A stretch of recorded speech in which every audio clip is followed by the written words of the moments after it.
Okay.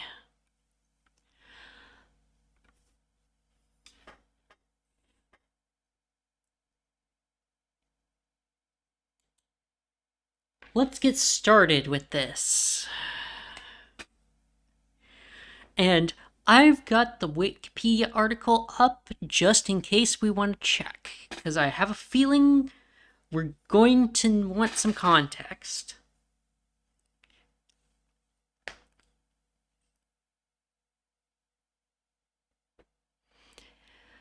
So, the Holodomor question, how Wikipedia lies to you. Let's go.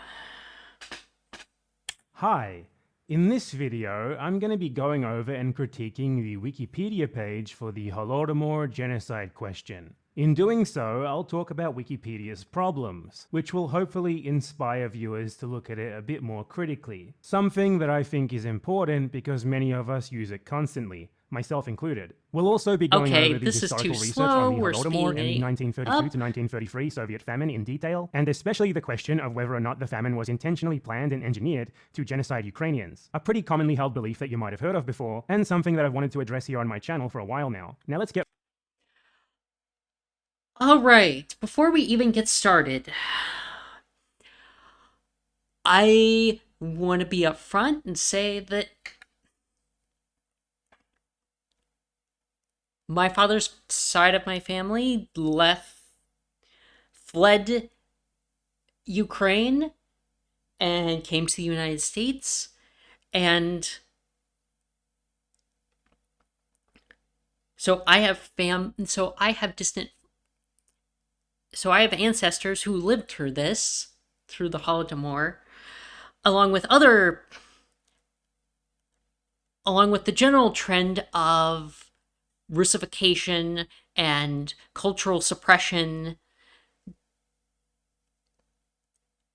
and soft ethnic cleansing that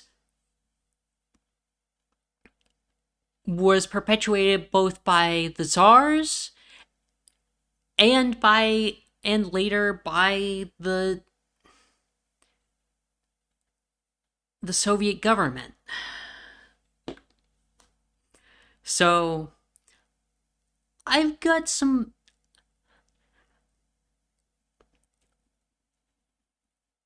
ideas, and we're probably also going to be delving into some of the historical context of Ukrainian resistance to Russian hegemony. right down to it.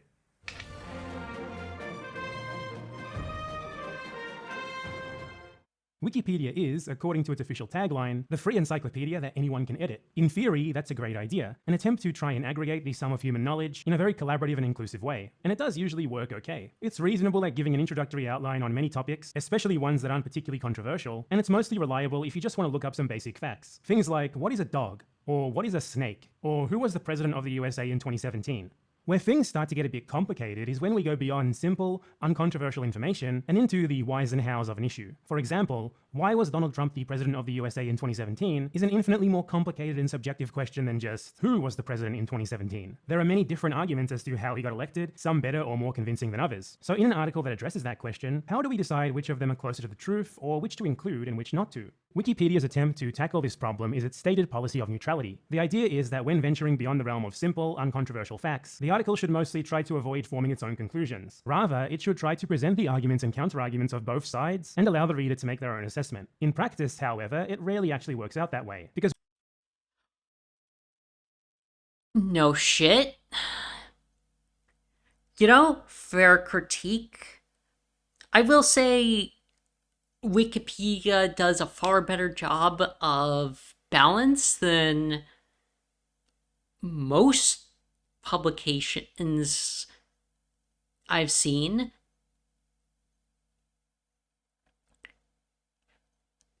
And sometimes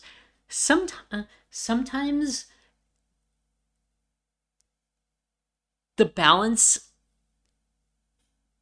makes sense. Sometimes sometimes there are arguments for an issue that are just straight up bullshit.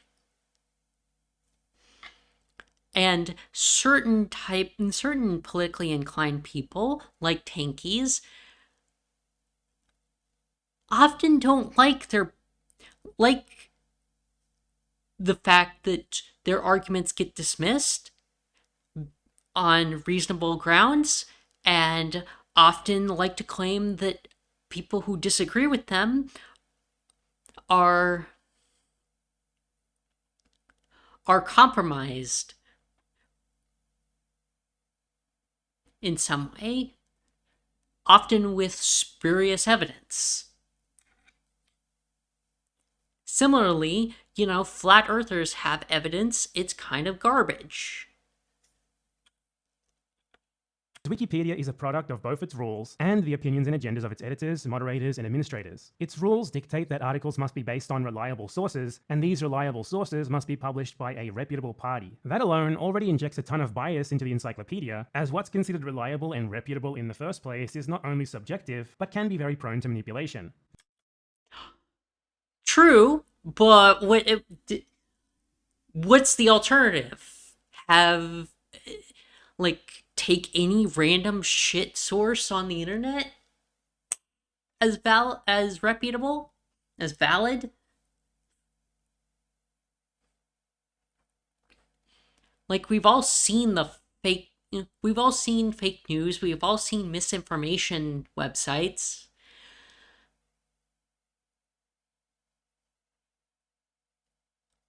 We've all seen misinformation, we've all definitely seen disinformation. You can't just cite any random thing to make a claim.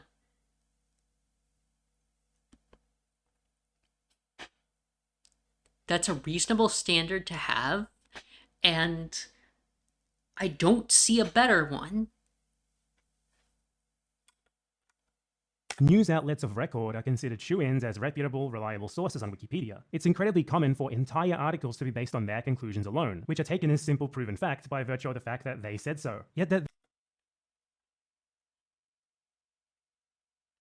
True, but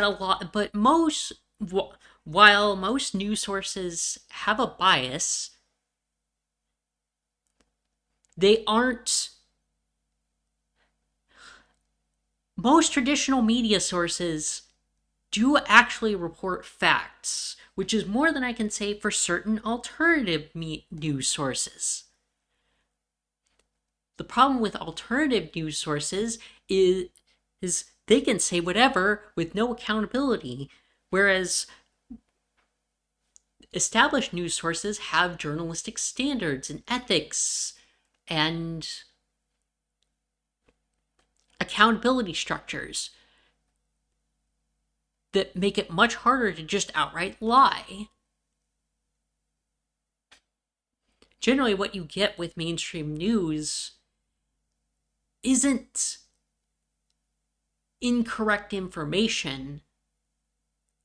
Generally, what you get is editorial spin.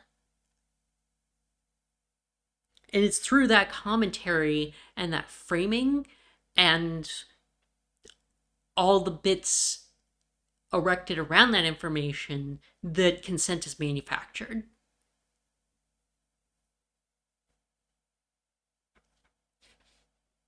These outlets have a particular editorial line they tend to adhere to that dictates what they choose to report on in the first place, how they report on it, and even the purported facts that they present is given little to no consideration, nor is the fact that said editorial line also always happens to conform with the interests of their impossibly rich owners. These media organizations Again, yes, there is a bias in the editorial aspect of traditional publications. Generally, that still doesn't change the fact that in terms of actual core information, they're far more likely to be reputable than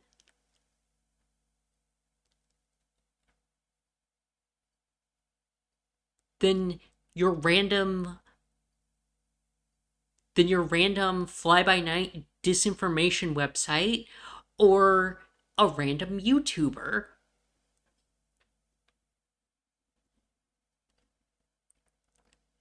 I'm sorry.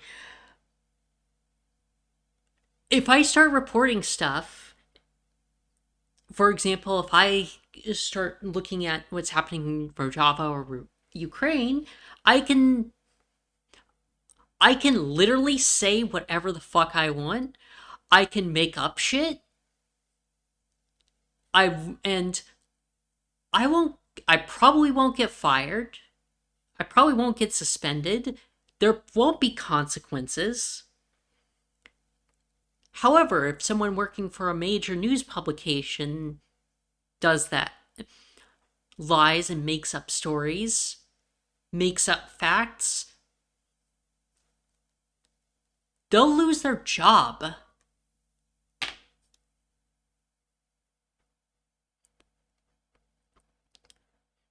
Now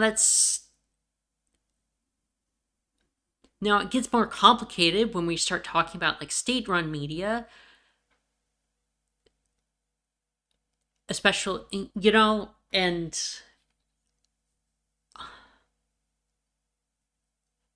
it's always important to understand the interests behind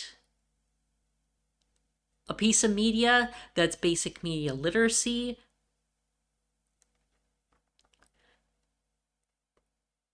That said,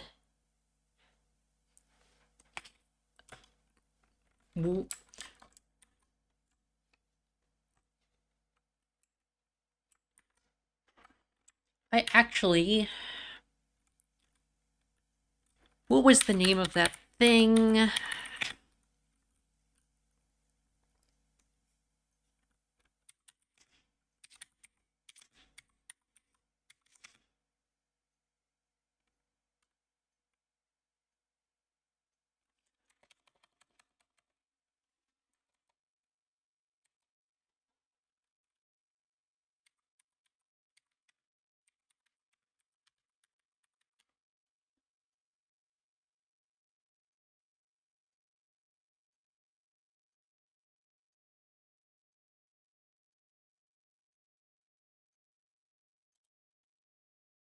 Is this it?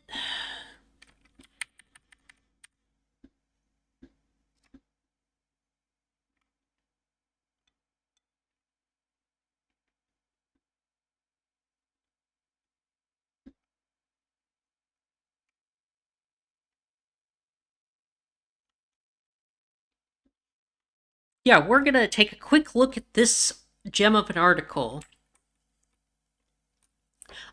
Because I remember when, like 10 years ago, a roommate told me about this, and I thought he was just spouting a conspiracy theory until I looked this up.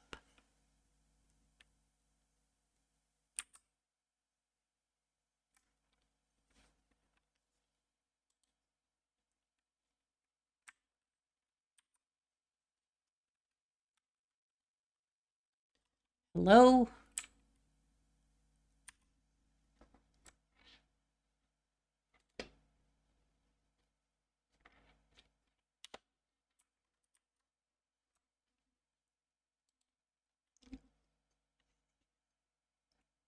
I guess we won't have speech to help us here.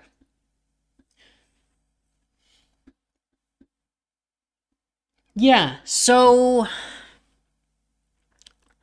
during the Nicaraguan Civil War, it's alleged that this, and documented by multiple news outlets, that the CIA helped the Contras sell crack in the U.S.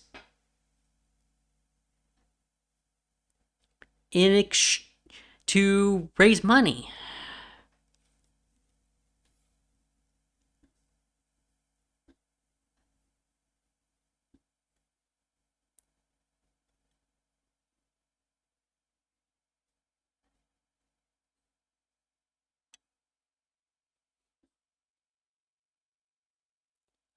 And there were hearings on it done by Congress, which found no evidence, of course.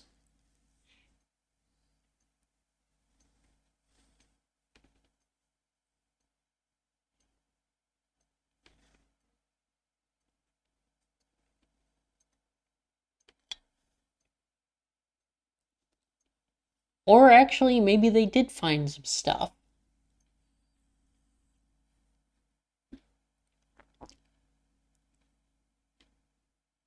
Because, yeah, a subcommittee of the Senate Foreign Relations Committee found that, quote, contra drug links included, among other connections, quote, payments to drug traffickers by the U.S. State Department, a fund authorized by the Congress for humanitarian assistance to the Contras.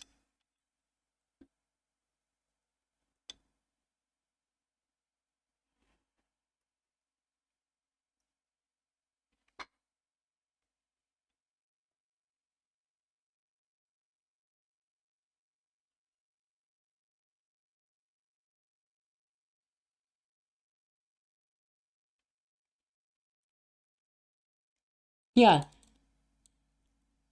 The charges of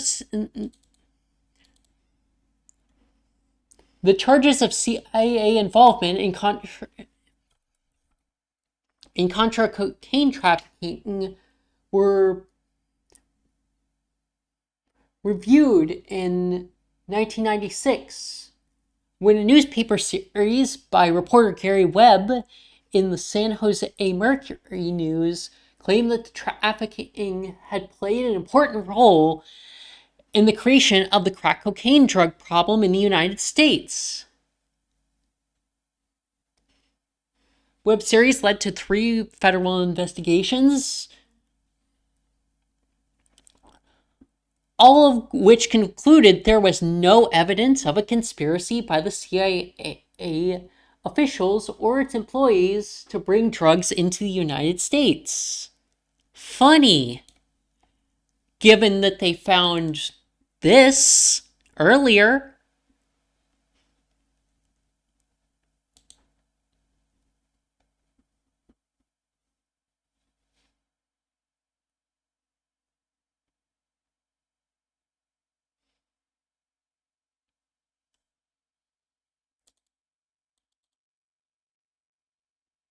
However, in the CIA report, it was also found that the CIA assets had been trafficking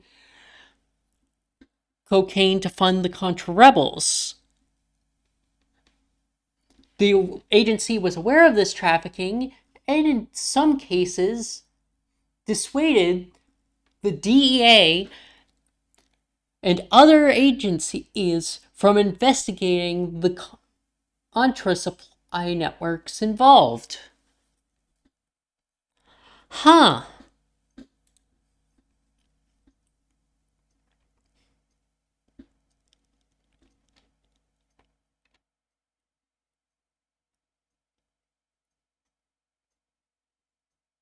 My question is, who do you trust in this story?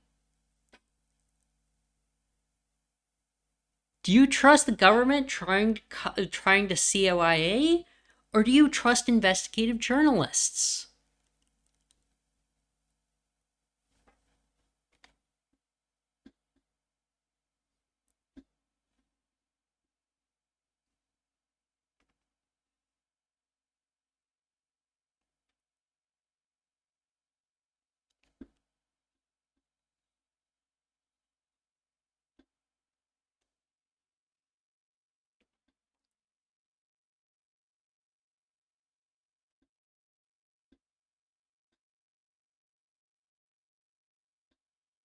By the way, this is a really important scandal that I actually need to brush up on at some point.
Yeah, this is a pretty big scandal.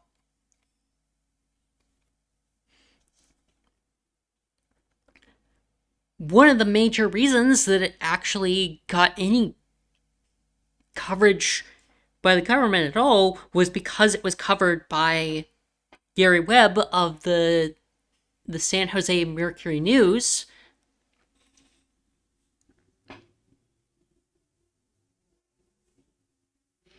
And I can guarantee you the San Jose Mercury News is owned by some major corporation with its own vested interests in the status quo.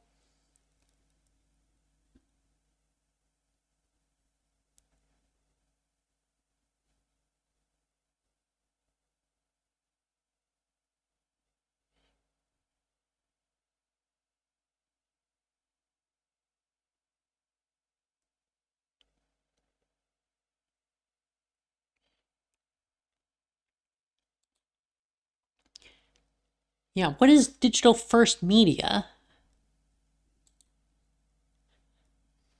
Digital first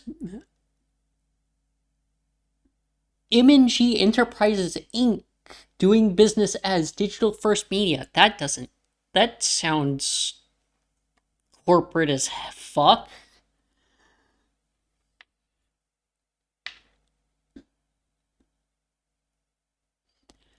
Is a Denver, Colorado based newspaper publisher owned by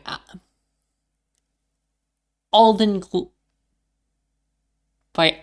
Global Capital.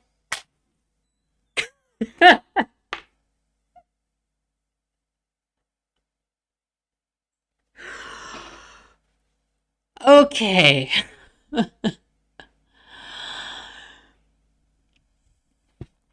Blah blah blah blah blah.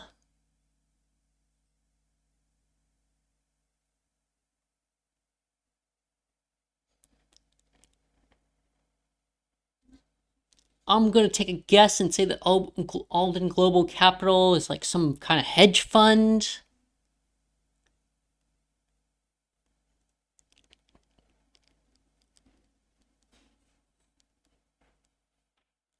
One of those companies that just owns a bunch of companies and makes a fuck ton of money.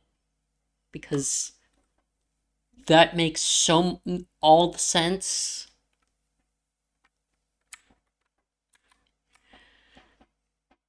Alright, back to this.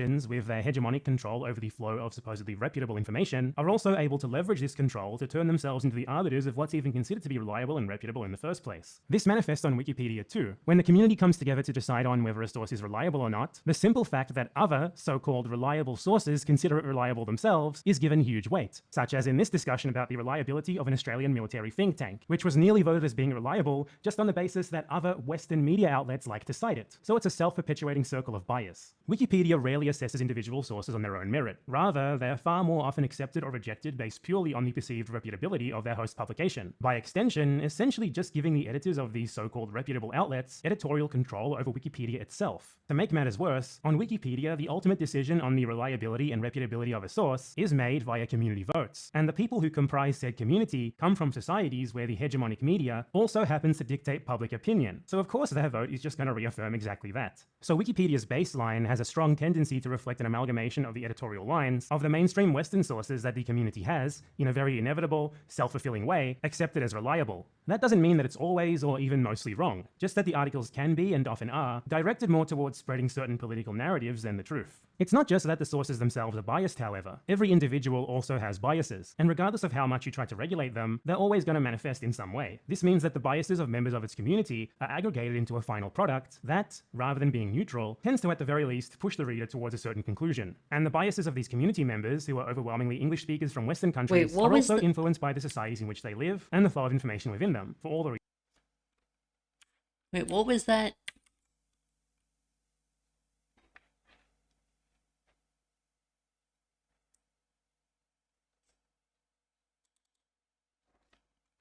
Apparently I can't use back arrow? reasons that I just went over. This has manifested itself most clearly in the community consensus to heavily limit the citation of non-Western state-backed media outlets. In contrast, US state media outlets, which are at the very least just as unreliable, such as Radio Free Asia, were voted by the community to be reliable sources, despite the fact they frequently make extraordinary and completely unverifiable.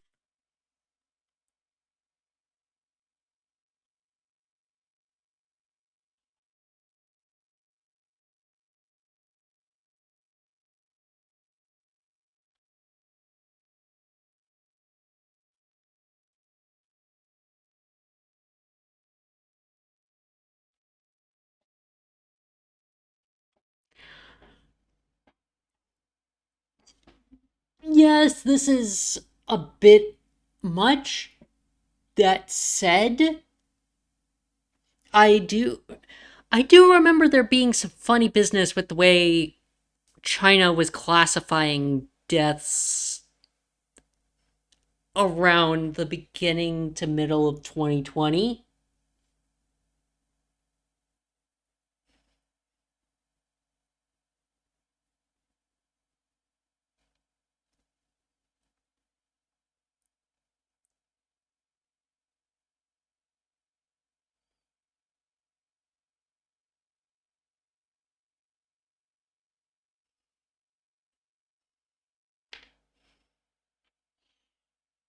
So, I think it's reasonable to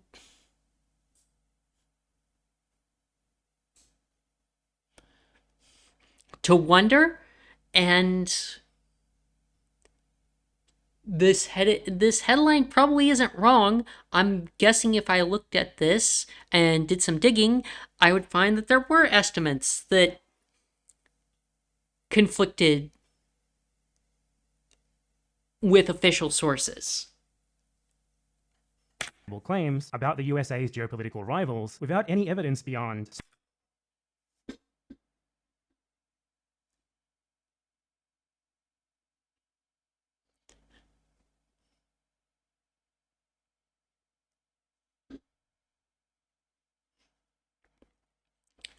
Okay, fair.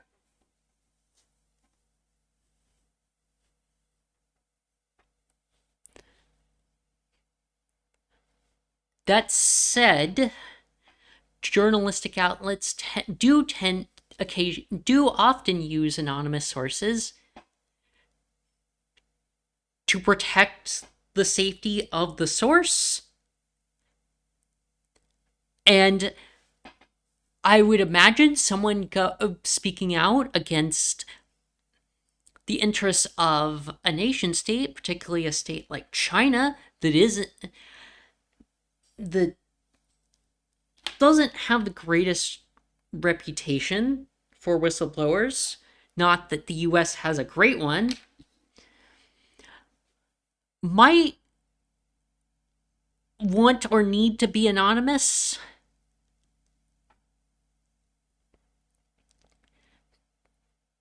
That said, obviously, media literacy means asking what the point of the story is, who's publishing it, what the agenda is, and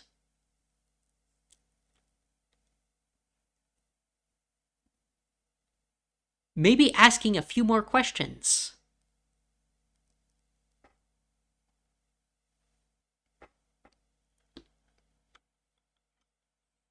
Someone we spoke to, who we swear definitely exists, told us this. Trust us. Stories which are then, of course, never corroborated by any other source ever. For comparison, Wikipedia's editors near unanimously voted to ban the Global Times, a Chinese state media outlet, from being cited, with the stated reason being the Global Times publishes false or fabricated information, conspiracy theories, and propaganda promoting the Chinese government. Now, I actually agree with that assessment completely, but every single one of those reasons also applies equally to Radio Free Asia. They publish false and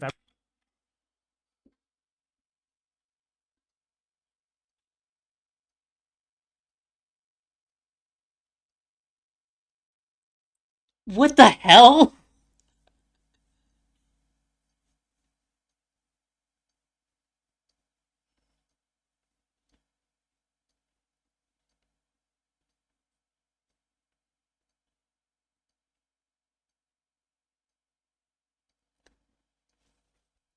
Okay. North Koreans give crystal meth as Lunar New Year gifts. Um, Sounds a little ridiculous. It sounds too ridiculous to be real.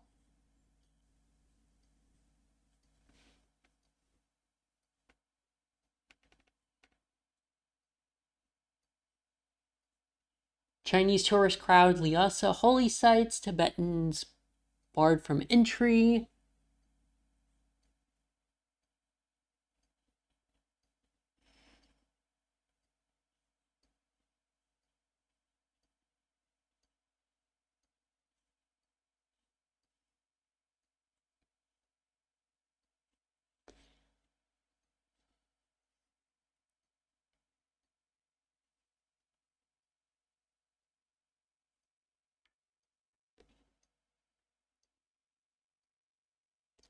North Korean sentenced to death after students caught watching Squid Game. That sounds unlikely.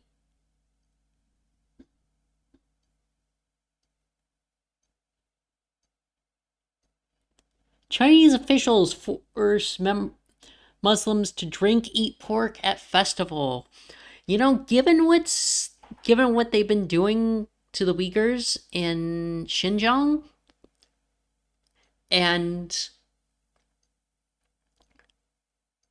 their desire to Chineseify the their ethnic and religious minority populations, this would actually not surprise me. This wouldn't surprise me in the slightest. This actually doesn't seem like much of a reach.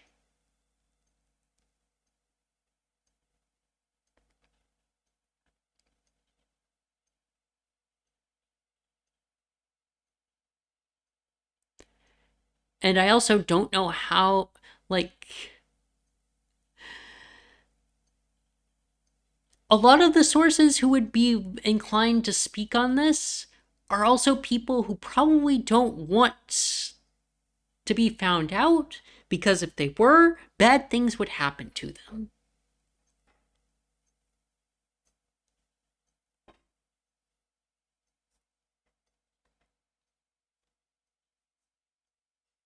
Fabricate information, including conspiracy theories, and propaganda promoting the US government. Yet they're accepted as a reliable source, literally the complete opposite of Wikipedia's assessment of the global times. Okay, that's fair. I don't think Radio Free Asia or Europe or any of the Radio Free band or any US state media should be considered a credible source.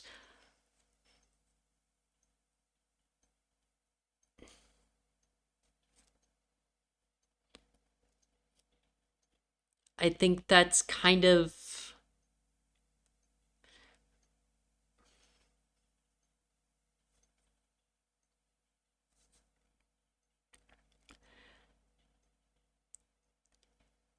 I am going to say that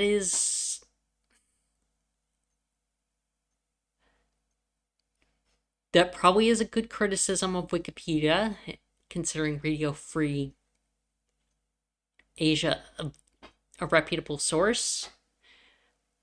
I think that speaks to America centric bias. Also, I'm gonna take a guess and say that a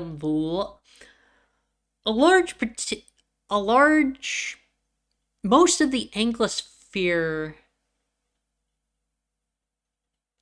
probably doesn't read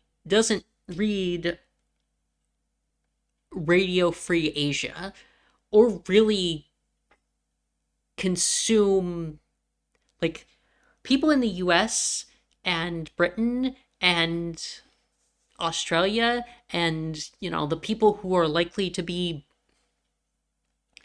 editing the bulk of English language Wikipedia articles probably aren't paying that much attention to US state media.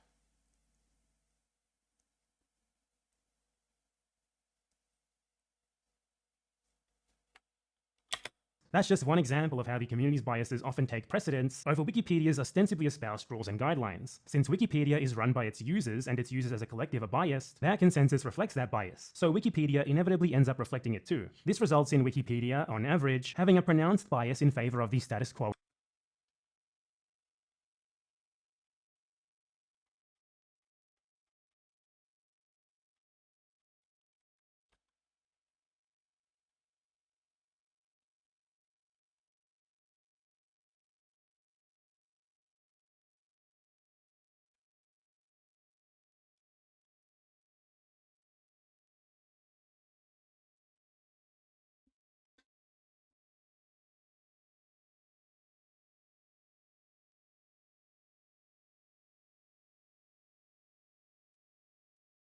In Western countries, and of whatever positions are most convenient for said status quo. For this reason, it's an encyclopedia that, while very useful and undoubtedly an amazing human achievement purely due to its expansiveness, still often directs the reader more towards believing in certain politically charged narratives, rather than whatever's actually closest to the truth. This doesn't necessarily mean it always champions the pro-Western position, because sometimes the opposite position is kind of undeniable, rather that it will, on average, be slanted towards it, often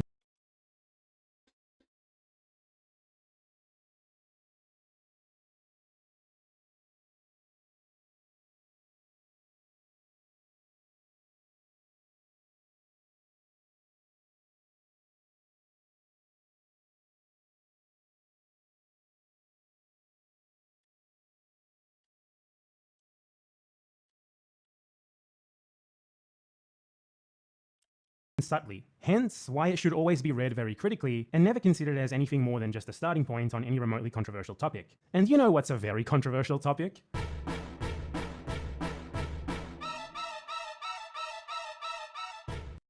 Okay, here we go.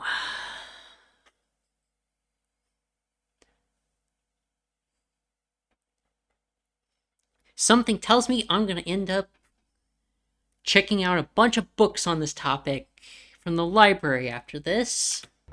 Enter the Wikipedia page for the Holodomor genocide question. What is that, you may ask? According to the article itself, this article is about the question of whether the Holodomor constituted a genocide. Convenient. Now, you might not know what the Holodomor is, so let's consult Wikipedia on the matter. It states that it was a famine in Soviet Ukraine from 1932 to 1933 that killed millions of Ukrainians, and that it was a part of the wider Soviet famine of 1932 to 1933. That's a decent enough short summary. That's an example of an acceptable citing of Wikipedia. A pretty uncontroversial two-sentence description of something that only total crackpots would deny, though what immediately follows that part is quite biased. A number of unsourced claims that are clearly directed at pushing the reader towards a certain conclusion, so you always got to be careful and stick to the dry, uncontroversial bits. We're going to be going into much more detail regarding the Holodomor and the broader Soviet famine of 1932 to 33 throughout this video, so I'm going to leave it at that for now to avoid repeating myself. Now, back to the article on the Holodomor genocide question. At first glance, it seems like a decent, relatively unbiased article that presents all viewpoints equally. Right away in the intro, it plays into this idea of balance by citing one guy who says that the academic consensus is that it was a genocide, then another who says the academic consensus is that it actually wasn't, and then another two sources who say that the issue is actually still hotly debated and that there's not actually any consensus at all. Very confusing, but still, all three stances seem to be given equal prominence, just as you'd expect considering Wikipedia's policy of neutrality. However, things get very iffy from there. The intro then goes on to cite the fact that 15 countries recognize the Holodomor as genocide. I don't know why this is even included here. The stances of governments on matters like these have far more to do with whatever's most politically convenient for them than with them honestly assessing the historical. I don't know. Maybe because in the cases of actual genocides, like the Armenian genocide, the number of countries acknowledging said genocide is actually kind of important and is a key part of the narrative around those historical events and pertain directly to the topic of the Holodomor genocide question. It's an aspect of whether or not something is considered genocide, not just whether academics consider it genocide, but also whether the general populace considers it a genocide, whether nation states can recognize it as a genocide.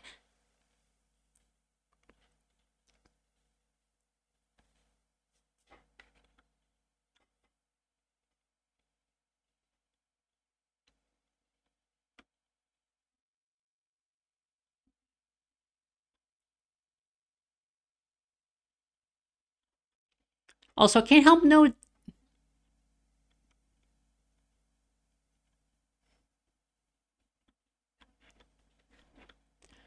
Let's see, it's recognized. Also, it is kind of worth mentioning that, yeah, Ukraine considers it a genocide. It is their history. Also, might be worth mentioning, I noticed Georgia on that list. Georgia's also had issues with Russia.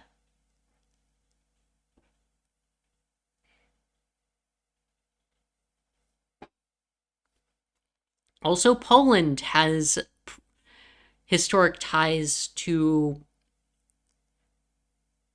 Has been historically entangled with Russia and has historical ties to Ukraine. In fact, a lot of Ukraine was part of Poland or the Duchy of Warsaw. Evidence, so they're not exactly reliable sources. For a particularly illustrative example of this, in 2003 and 2008, the Australian Parliament formally passed a resolution recognising the Holodomor as genocide. Yet it's also never actually formally acknowledged its own genocide of Aboriginal people, which there is an overwhelming scholarly consensus supporting. Nice whataboutism, to quoque.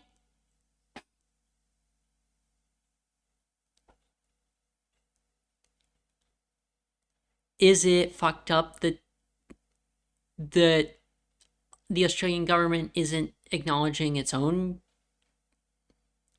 atrocities? Yes. Yes, it's completely fucked up. It also isn't relevant to the question.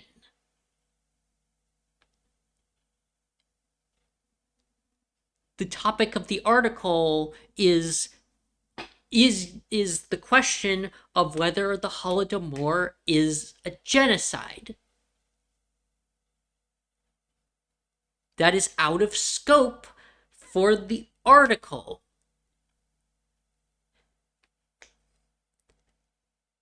And the fact. And Australia even rejected the results of a report which the government itself commissioned, which also came to the same conclusion, that the Australian state was guilty of genocide. In fact, Australia even refused to integrate the crime of genocide into Australian law until 2002, specifically to ensure that the state couldn't be taken to court for its genocide of Indigenous peoples. Okay, that's fucked up. Also not directly relevant to the question of whether the Holodomor is a genocide.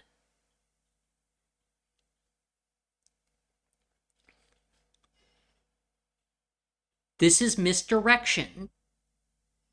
This is what he is trying to do is get you to notice, get you to look over here, over at Australia's genocide against Indigenous people, and not pay any attention to the actual question.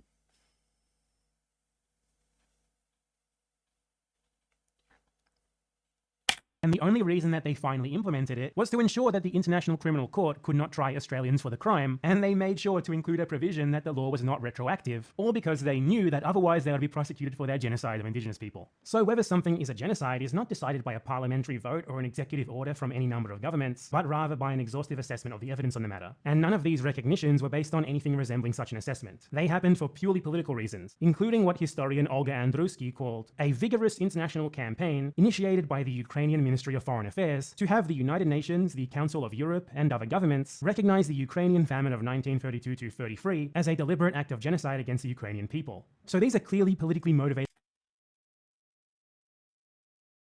recognitions, and they're wholly irrelevant to the question that the article poses, yet No, they aren't, because someone could and very well and very well make a case, and a reasonably convincing case, that genocide is, that acknowledge that what constitutes whether something is or isn't a genocide is a political question.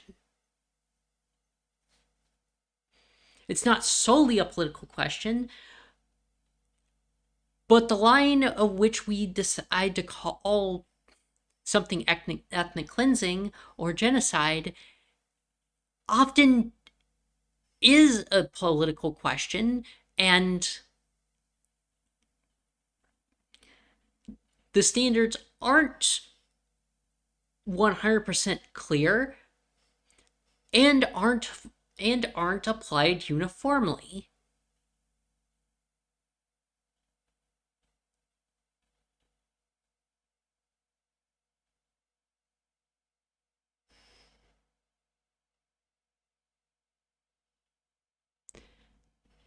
And it always seems to be that entities committing a genocide and their apologists want to downplay that genocide, want to downplay the ethnic cleansing, want to pretend it isn't what it is.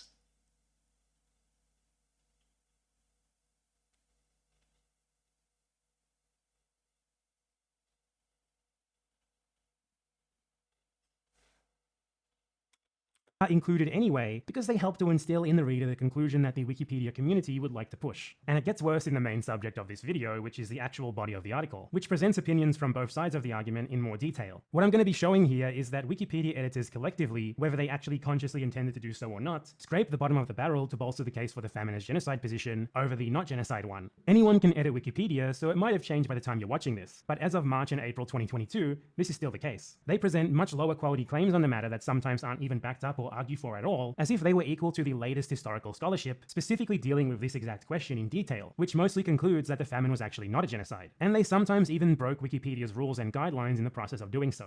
This is quite an old and well-refined Wikipedia article. It's gone through a ton of revisions and a lot of community discussion around improving it, yet it still ended up in this state, and there's not been any real objections raised about these problems by the Wikipedia community, which certainly backs up what I said about their biases. This type of subtle manipulation is very common throughout Wikipedia, and really to how public opinion is dictated in general, beyond Wikipedia. It's not that some shady cabal of Wikipedia editors have gotten together to lie to you about the Holodomor, though weird things like that do sometimes happen on Wikipedia. Rather, these editors and their habits merely reflect the wider forces that dictate public opinion in their societies. So in a case like this one, where the consensus among historians actually specialize in this topic, which Wikipedia articles about history are meant to be based on, doesn't fit with what most editors would like to be true, they will often collectively manipulate the article to make it as favorable to their preferred version of the truth as they can reasonably get away with. This can be difficult to spot if you're not reading very carefully or aren't already well versed in the topic. It's an excellent example of why you should be very, very critical when reading Wikipedia on anything that's even remotely politically contested, and ensure that you don't let it dictate your own beliefs, or just actually don't read it at all in those cases. That's really ideal.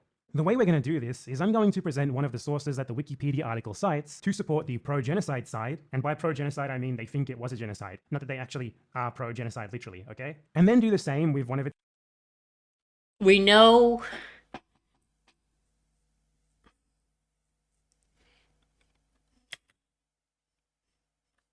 Oh, oops. Hello?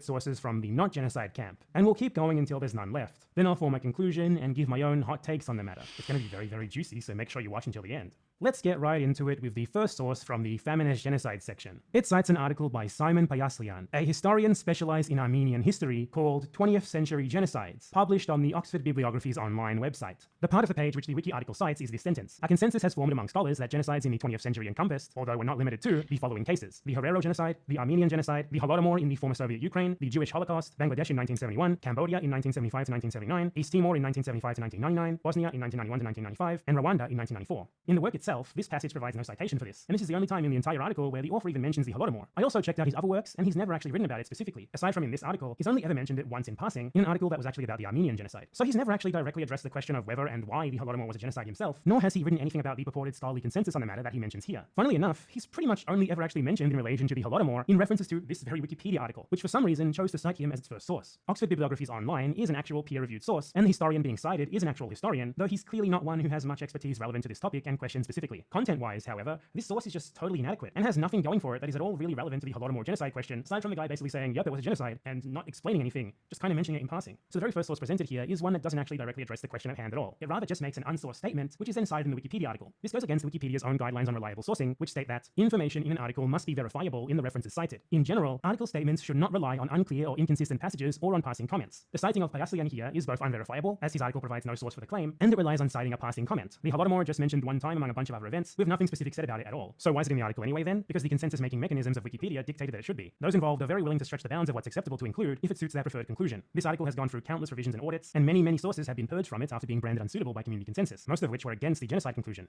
Yet this one still remains. The fact that this article was published by someone who is still at least a real scholar in a real peer-reviewed source helps with all of this. It lends it this superficial aura of authority that the actual substance of the source itself and the rest of the scholar's work fails to back up, which is easy to get away with in a Wikipedia article because very few readers will actually check the sources. And even if someone did check the source and then also decided to put in the time and effort to challenge its inclusion in this article, there's very little chance that they could come out on top against the biases of this community that made this article what it is in the first place. So let's move on to the sources presented that conclude that the Holodomor was not a genocide. The first thing that pops out for me here is that while the Payaslian article is cited both in the Wikipedia page's intro paragraph and used to spearhead the BadEmpanada's genocide section, the following article that was cited in the aforementioned intro that states the exact opposite, that the consensus is that it was not actually a genocide, isn't actually included in the body of the article itself. This article by historian J. Arch Getty is at least of equal quality as a source as Payaslian's article is, and that's being very generous to the latter. Getty is a specialist on the Soviet Union who has specifically, albeit in a limited capacity, written peer-reviewed work on the Holodomor specifically that directly addresses the question of whether or not it was a genocide. He's also engaged in the public debate surrounding this since the 80s. It makes no sense for Payaslian, who's never actually talked about the topic beyond just a couple of fleeting mentions, to be cited both in the intro and the body, yet for Getty not to be, unless of course the article was trying to lead the reader towards a certain conclusion. Anyway, so the first source that they do include in the BadEmpanada's crime but not genocide section is an article by the economic historian Michael Ellman, a specialist in the Soviet economy. Ellman's article, written in 2007, is 31 pages long and specifically deals with the question of whether the famine was genocide or not, directly addressing the relevant scholarship. This is a quality, modern scholarly analysis that's very much worthy of being included here. To sum up his stance, he says that the famine was caused by Stalin and his government's policy of forced collectivization of agriculture, which they were genuinely optimistic about when planning and initiating, yet which was disastrous in practice. Since the most common definition of genocide, using the UN definition, requires specific intent, he agrees with some other authors that bad policy that didn't turn out the way those implementing it had hoped cannot be considered genocidal by this common definition. He goes on to state that while by his assessment Stalin's actions once the famine was underway, such as instituting a policy to turn back starving peasants fleeing the affected areas, do constitute crimes against humanity, there is nonetheless just not any evidence fitting of the UN definition of genocide for the same reason that we just went over. Ellman, however, does believe that there is evidence that the Soviet leadership considered some of the famine's victims to have deserved their fate. However, he says that these victims were denounced not based on their nationality or ethnicity, but rather on perceptions of them being class enemies and idlers. Ellman believes that those who were considered to be parts of those groups were denied relief and possibly even directly killed, but said groups don't fall under any of the categories covered by the Genocide Convention, and they were definitely not targeted specifically for being Ukrainian, meaning that these mass killings cannot be considered genocide by the common definition that most of you will understand as genocide. He additionally notes that Russians, Ukrainians, and Kazakhs were all affected greatly by the famine, which extended far beyond just Ukraine itself. So while by his assessment, many of the famine deaths can be attributed to Stalin's callous response and his poor agricultural policies, he would still support a verdict of not guilty, or possibly the Scottish verdict of not proven, for the crime of genocide specifically. Ellman does, however, go on to state that under a broader definition of genocide, which is used by many academics who study genocide, the famine might indeed be considered genocide. Under this definition, a more specific intent is not required. Rather, the offender is culpable because he knew or should have known that the act would destroy, in whole or in part, a group. So it wouldn't matter whether or not there's evidence that the Soviet government wanted to target Ukrainians. What matters is simply that they took actions that they should have or did know would result in the deaths of Ukrainians or fail to save them from death. However, as Ellman goes on to note, this has much wider implications beyond just the USSR. The Holodomor, the purported genocidal mass starvation of Ukrainians, would not actually be exceptional at all. In fact, this would mean that Stalin also committed genocide against Kazakhs and even Russians, since he should have known that his policies would result in their deaths, which diminishes the idea further that he was targeting Ukrainians. He also notes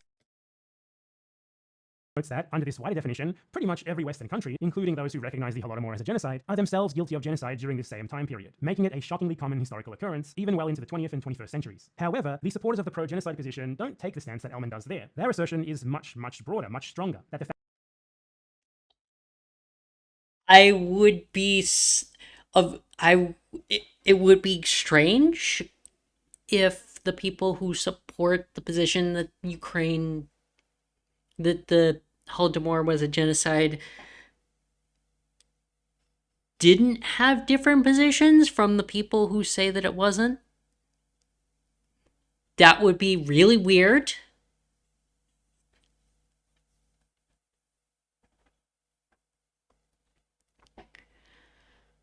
God, we have so much more of this video to get through. famine was intentionally planned and engineered in order to genocide Ukrainians, and that it was unambiguously a genocide under the common definition of the term. You'll see this throughout the video. Most of the rest of the pro-genocide sources presented in the wiki article are very adamant that the famine was intentionally planned and artificially induced, specifically to kill Ukrainians alone. If we look at the quality of the first source that each section here presents, there's really just no comparison at all. One is a historian with an unrelated specialization making a single mention of the Holodomor as genocide in passing without even sourcing that claim, and the other is a historian of a related specialization asserting that it's not a genocide, at least not in the way the pro-genocide camp claims, who specifically addresses the exact question at hand in detail while engaging both with the direct evidence itself and the assessment of other scholars on the matter. That's a massive difference in quality of evidence. These aren't even in the same league. Yet they're nonetheless being presented here in this article as if they were equal, and the rest of it is like this too. Let's move on now to the second source from the feminist genocide section. The next citation is of Raphael Lemkin, who was the lawyer who actually coined the term genocide. The quote here is from notes for a speech that he gave in 1953. He wrote, "What I want to speak about is perhaps the classic example of Soviet genocide, its longest and broadest experiment in Russification, the destruction of the Ukrainian nation. The third prong of the Soviet plan was aimed at the farmers, the large mass of independent peasants who are the repository of tradition, folklore and music, national language and literature, the national spirit of Ukraine. As a Soviet politician Kosior declared in Izvestia on the 2nd of December 1933, Ukrainian nationalism is our chief danger, and it was to eliminate that nationalism, to establish the horrifying uniformity of the Soviet state, that the Ukrainian peasantry was sacrificed. The crop that year was ample to feed the people and livestock of Ukraine, though it had fallen off somewhat from the previous year, a decrease probably due in large measure to the struggle over collectivization. But a famine was necessary for the Soviets, and so they got one to order, by plan, through an unusually high grain allotment to the state as taxes."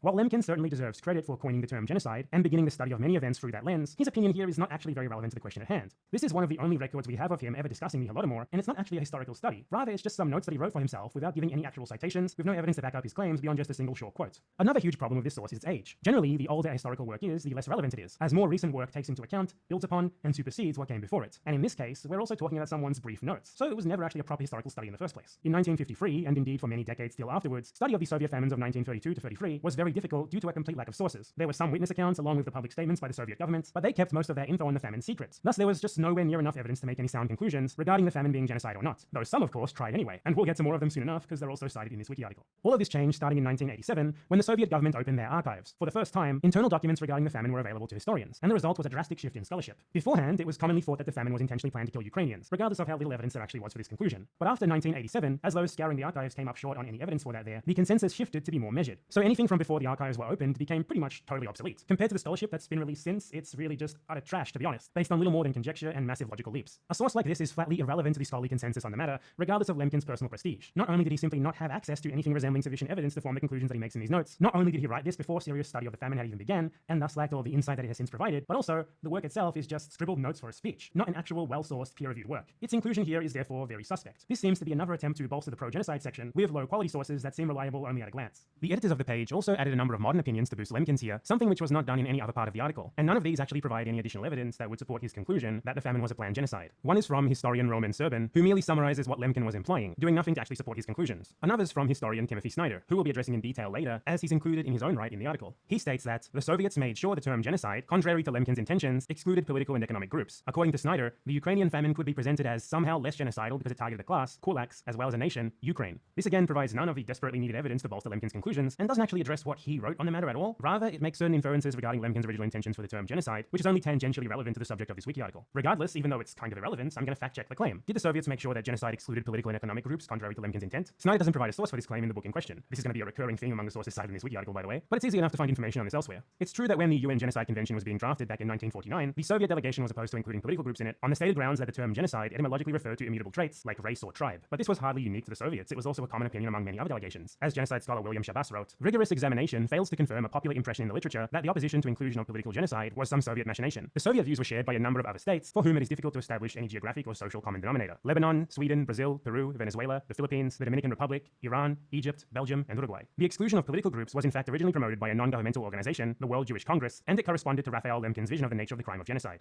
As you can see from that quote, it's also not exactly true that Lemkin intended to include political groups in the definition himself. He did at times write about them, but during the actual drafting of the Genocide Convention that Snyder is referring to there, a process which Lemkin had a central part in, he preferred to omit political groups as they lacked the required permanency of other included groups, such as ethnicity and race. And contrary to Snyder's additional claim there regarding economic groups, Lemkin not only never considered them to be possible victims of genocide, but that inclusion was never even seriously considered during the drafting of the convention at all. So Snyder is just lying there. It's a lie. And we can see pretty clearly why he didn't cite a source, because the sources disprove him. So to paint this as the Soviet Union making a desperate move to exclude political groups against Lemkin's wishes to absolve themselves of genocide regarding the Holodomor is incredibly misleading, especially since the Soviet delegation explicitly advocated.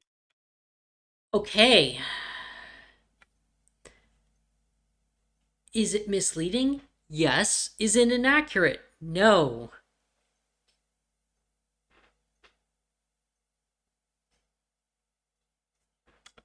that the killing of political groups should still be considered a crime against humanity. And in general, the Soviet delegation was actually in favor of a much broader definition of genocide, arguing that what is today called cultural genocide should have been included in the convention. Now, this was actually much more in line with Lemkin's intent. During the drafting of the Genocide Convention, he fought bitterly for it to be included. In his biography, he wrote, "We reached the article on cultural genocide. This idea was very dear to me. I defended it successfully through 2 drafts, but many delegations fell silent when I endeavored to explain the importance of this matter. After having overcome so many hurdles and with the end of the assembly in sight, I questioned the wisdom of engaging in still another battle. Would it endanger the passage of the convention? So with a heavy heart, I decided not to press for it." It was not the Soviets who lobbied against this. Rather, it was opposed by Western countries such as Britain, who were afraid that it could be used to prosecute them for actions in their colonies. So the notion that the convention ended up narrowly defining genocide due to a Soviet conspiracy just doesn't sit with the facts. It's also completely nonsensical to include Snyder's inaccurate assertion in this article in the first place, because the claim made by the pro-genocide camp is not even of a genocide against an economic or political group in the first place, but rather one against Ukrainians, meaning a national or ethnic group. And Lemkin clearly meant that in his notes on the matter. So not only are Snyder's claims misleading at best, they're just irrelevant. The only reason they're here is because someone wanted to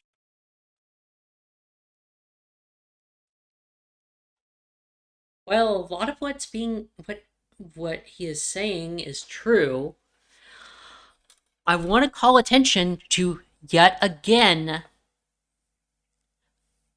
shifting the focus to the wrongdoings of Western actors.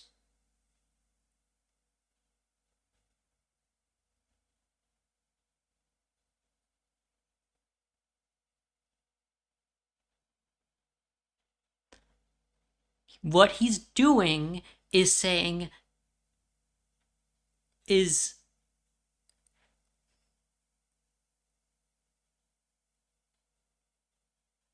trying to excuse the behavior of the Soviet delegation by saying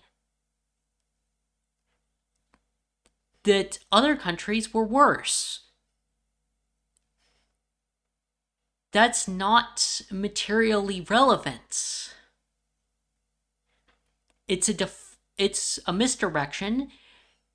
It's meant to poison the well.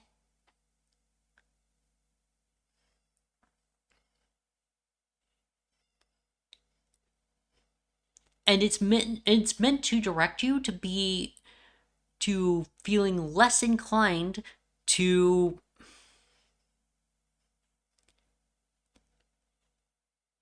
it's unfairly biasing the listener against the pro-genocide position.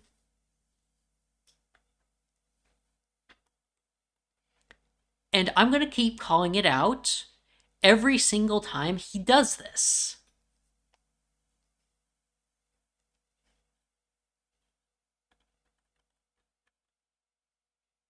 Because including this information is definitely poisoning the well.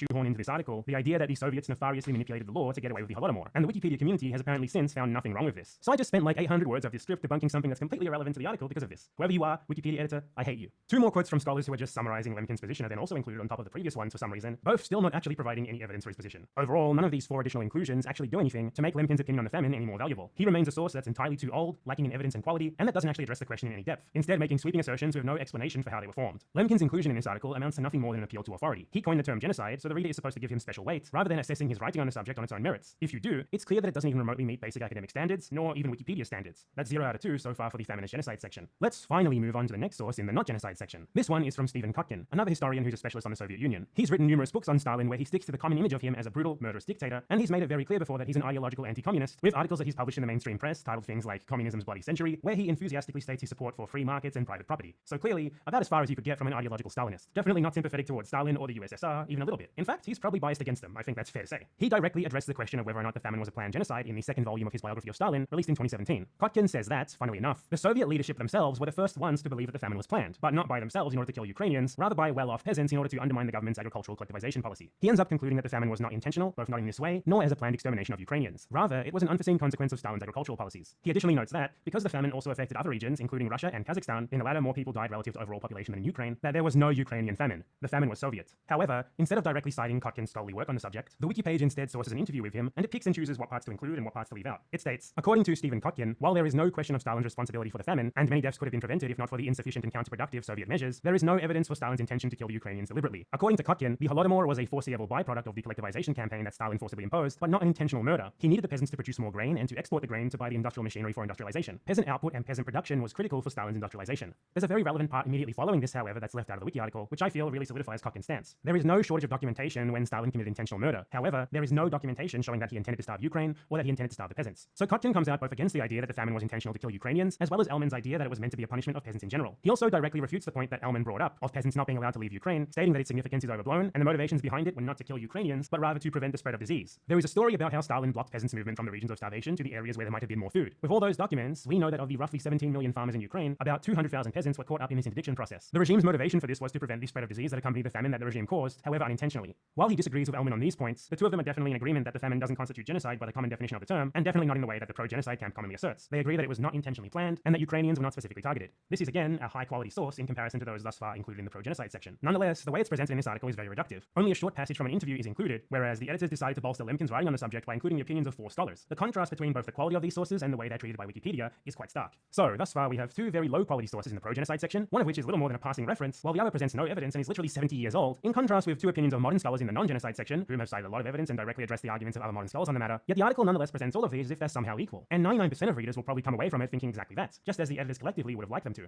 Let's move on to the third source in the pro-genocide section, the opinion of the late historian Robert Conquest, who was a specialist on the Soviet Union. Conquest openly described himself as a Cold Warrior, meaning a writer who considered themselves to be partisan fighters in the propaganda arena during the Cold War. In Conquest's case, the side that he fought for was certainly the West. And this is a 100% accurate description of him that he himself certainly would have agreed with. He didn't hide his biases at all, in fact he owned them. So I'm not trying to poison the well here, he just factually was a pro-West, anti-Soviet polemicist, and he relished in that. So he's evidently quite a biased source, but bias alone is no reason to discount his work entirely. The wiki article cites his book on the famine, The Harvest of Sorrow, which was co-written with historian James Mace and released in 1980.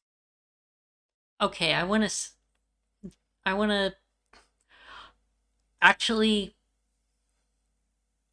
calling out the bias, good. Also, good job acknowledging that the bias alone isn't a reason to dismiss the argument. And I also want to acknowledge that some of those sources are kind of garbage.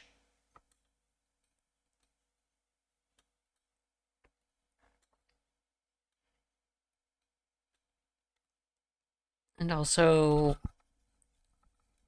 my mic came unmounted, so that's fun.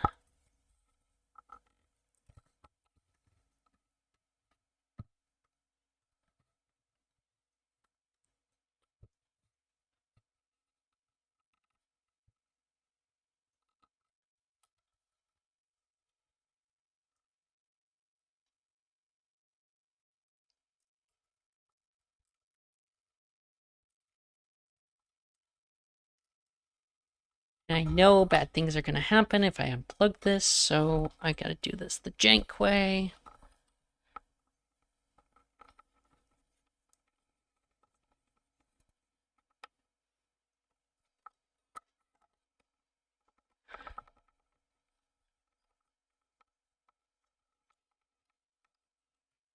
This book was one of the first academic works that specifically addressed the question of whether the famine was planned and then induced as an intentional attempt to starve Ukrainians or not. Conquest concluded both that it was and that it was a genocide, and interestingly, cited the aforementioned notes by Raphael Lemkin in doing so. Conquest's work, biased as it may have been, was still a serious argument, and one that, at least at the time, could not simply be ignored. Even those who disagree with its conclusions still nonetheless cite the book to this day, because it still includes useful eyewitness accounts and translations of Soviet documents. Conquest did not, however, actually uncover any direct evidence that the famine had been planned or had specifically targeted Ukrainians. Rather, he relied on some very broad inferences and circumstantial evidence, a practice which perhaps made more sense at the time since access to secret Soviet government documents was non-existent then. However, literally the next year, the Soviet archives started to be opened, and the lack of any evidence uncovered there heavily complicated his conclusions. Conquest, despite his clear biases and his open acknowledgement of the fact that he intentionally wrote anti-Soviet propaganda, was nonetheless capable of admitting it when new evidence came out that proved him wrong, after the archives failed to produce any evidence supporting the intentional. I just want to highlight, is it really that odd that the Soviet government doesn't have records saying, yes, we're going to cause a famine and kill a bunch of people?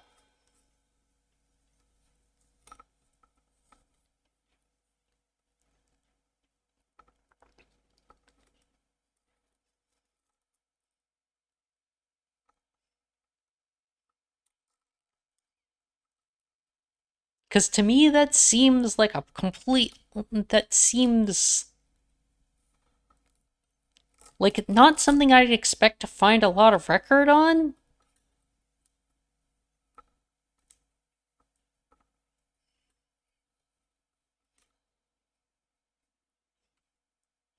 Partly because, you know, they might want to keep things.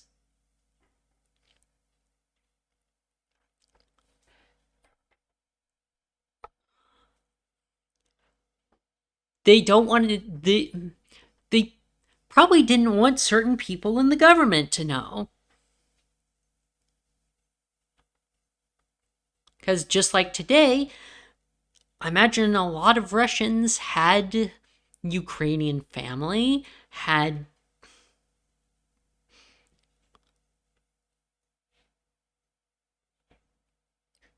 and thought and probably would have been horrified.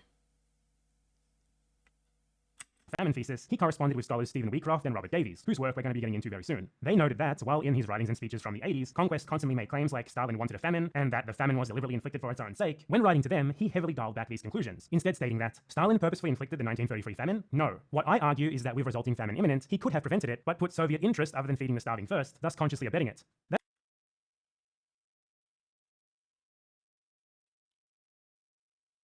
Honestly, I think that's the more likely. I think that's more likely what happened.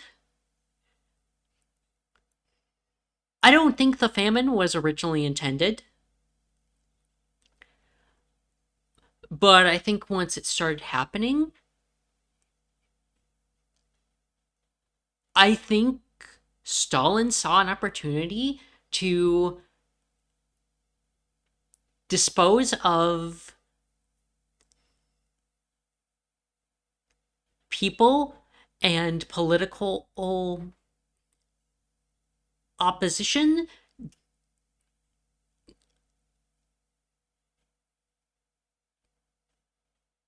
that he found inconvenience.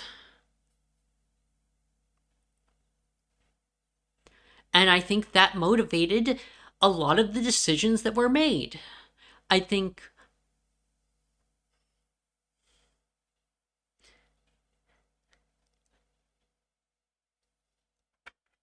That is a huge departure from his original book, which painted the famine as a planned and engineered genocide of Ukrainians. Wheatcroft and Davies also note that Conquest even stopped calling the famine a genocide later in his life. So to include him in the pro-genocide section here is puzzling, since he clearly changed his mind later on and no longer considered it to be a genocide. And the worst thing about this is that all of this is included in the Wikipedia article. It says that he wrote a book in the 80s where he claimed the famine was a planned genocide, then later changed his stance after the expected evidence of this failed to surface. This really comes off as just another desperate inclusion to bolster what would otherwise be a pretty empty pro-genocide section. It in fact just contradicts itself without elaborating at all. First it says that Conquest supported the view that the famine was a planned act of genocide, then, without elaborating at all, 1 second later, it says that he later changed his mind to the exact opposite. That's just going to leave the reader very confused. They're going to be thinking, well, what was his position then? Why is he in the pro-genocide section? What's even going on? So Conquest really shouldn't even be in the pro-genocide section of the article at all, because he was most recently against the idea that it was genocide. It would actually make infinitely more sense to put him in the opposite section, because that someone as openly biased as Conquest changed his opinion on the matter is pretty damning for the planned and engineered genocide claim, especially since his book on the matter was one of the first seriously popular academic attempts to argue that position, and those who still hold that position often still rely entirely on citing his book. So the scholar who was essentially the founding father of that argument himself renounced it, yet he's still for some reason included in the pro-genocide camp on Wikipedia. That's 0 out of 3 for the pro-genocide section. Not looking good. The next citation in the no-genocide section is of specialist in the Soviet economy, Robert Davies, and specialist in Soviet history, Stephen Wheatcroft. These two often wrote about the Holodomor as a team, hence why they're listed together. And they've written a whole lot on the subject, as well as a whole lot specifically on the genocide question, probably more than any other authors in fact. Their work on the famine has been very important, as they bring an attention to detail on the economic side of things that had largely been ignored beforehand. While authors like Conquest look for explanations in speeches and eyewitness accounts, primarily searching for ways to blame Stalin, Wheatcroft and Davies combined those with detailed assessments of the economic data released following the opening of the Soviet archives. Their book along these lines, The Years of Hunger, is now pretty much required reading on the subject, and Wheatcroft especially has written a lot more on it since. In the preface to the revised edition of this book, their position is made very clear. In our work, we have found no evidence that the Soviet authorities undertook a program of genocide against Ukraine. The book's conclusion elaborates on this. We do not at all absolve Stalin from responsibility for the famine. His policies towards the peasants were ruthless and brutal. But the story which has emerged in this book is of a Soviet leadership which was struggling with a famine crisis, which had been caused partly by their wrong-headed policies, but was unexpected and undesirable. The background to the famine is not simply that Soviet agricultural policies were derived from Bolshevik ideology, though ideology played its part. They were also shaped by the Russian pre-revolutionary past, the experiences of the Civil War, the international situation, the intransigent circumstances of geography and the weather, and the modus operandi of the Soviet system as it was established under Stalin. They were formulated by men with little formal education and limited knowledge of agriculture. Above all, they were the consequence of the decision to industrialize this peasant country at breakneck breakneck speed. So for Davies and Wheatcroft to analyze the economic data in much more detail than anyone else before them, the famine was not a genocide of Ukrainians or any other national group, rather it was the result of a failure of agricultural policy combined with environmental factors such as drought and low rainfall that created the grain shortfall. The primary failure of policy was the disastrous attempt to rapidly force peasants to move away from traditional smallholding and into collective farming. With hindsight, they say that these policies were at the very least implemented way too fast. But Soviet leaders of the day didn't have the benefit of hindsight. They earnestly believed in these policies and were not implementing them with the goal of intentionally killing anyone. Rather, they hoped for the exact opposite outcome, to produce more food to feed more people and to sell.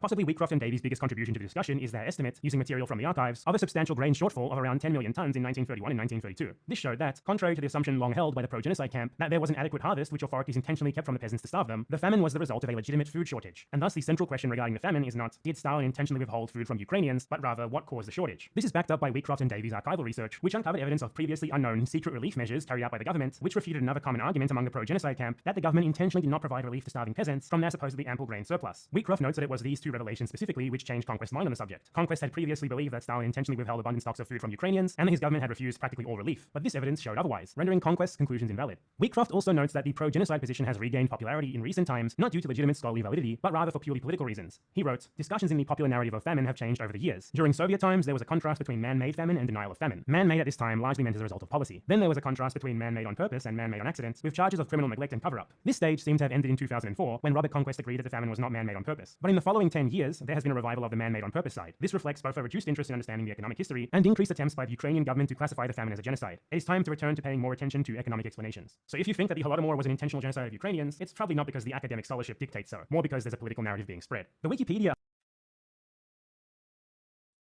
Fair. I can't blame the Ukrainians for feeling like it was a targeted genocide, considering the general trend of Ukrainian history and several hundred years of Moscow trying to Russify Ukraine, trying to stamp out the Kazakhs, trying to suppress and destroy Ukrainian language, including suppressing the Ukrainian alphabet, which is slightly different from Russian Cyrillic. There are a few letters that aren't in Russian.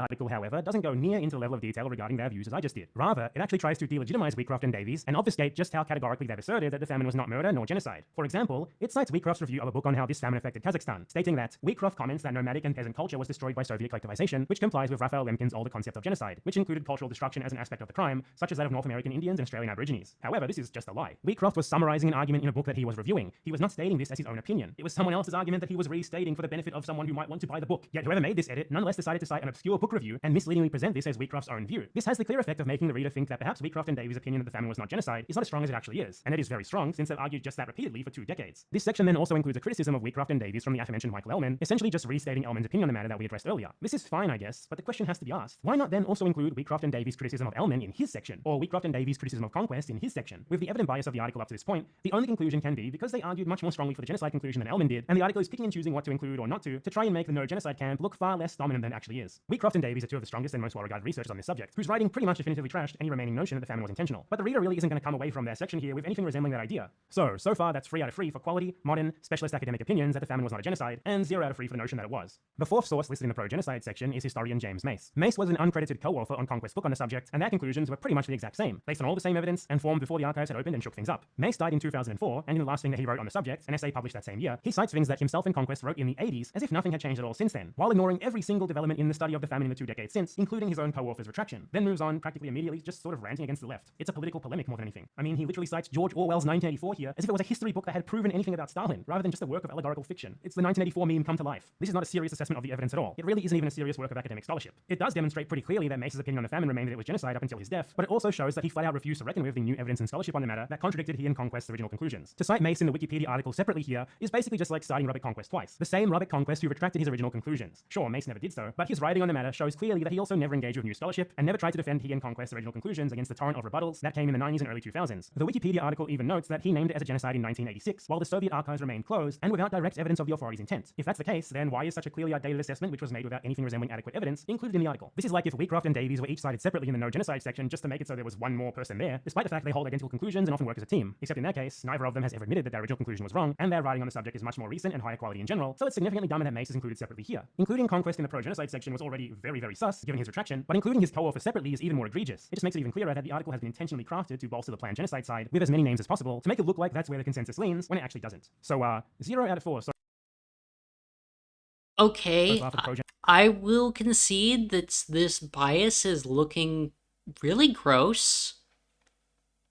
Genocide section. Not looking good. The next person cited in the no genocide section is Ronald Grigor Suni, a specialist in Armenian and Soviet history. He's written about the Holodomor genocide question specifically a few times, though not in that much detail, at least compared to other scholars in this section. He mostly writes about it in relation to the Armenian genocide, using it as a point of comparison to explain why he thinks the two events are different and shouldn't be labeled with the same term. Suni hasn't covered the topic in a ton of depth, though he has covered it about a half dozen times and done so very recently, so I think he warrants inclusion here, especially relative to some of the sources in the pro-genocide section. But it's probably worth mentioning that the Armenian genocide was committed by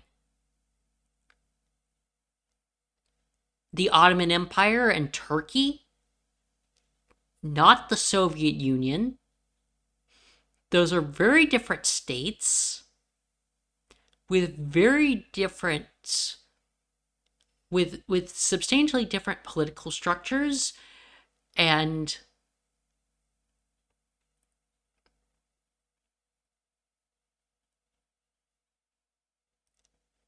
ethnic and political tensions and just overall different realities. Also, the Armenian genocide happened like 15, like something like 10, 15, 20 years earlier.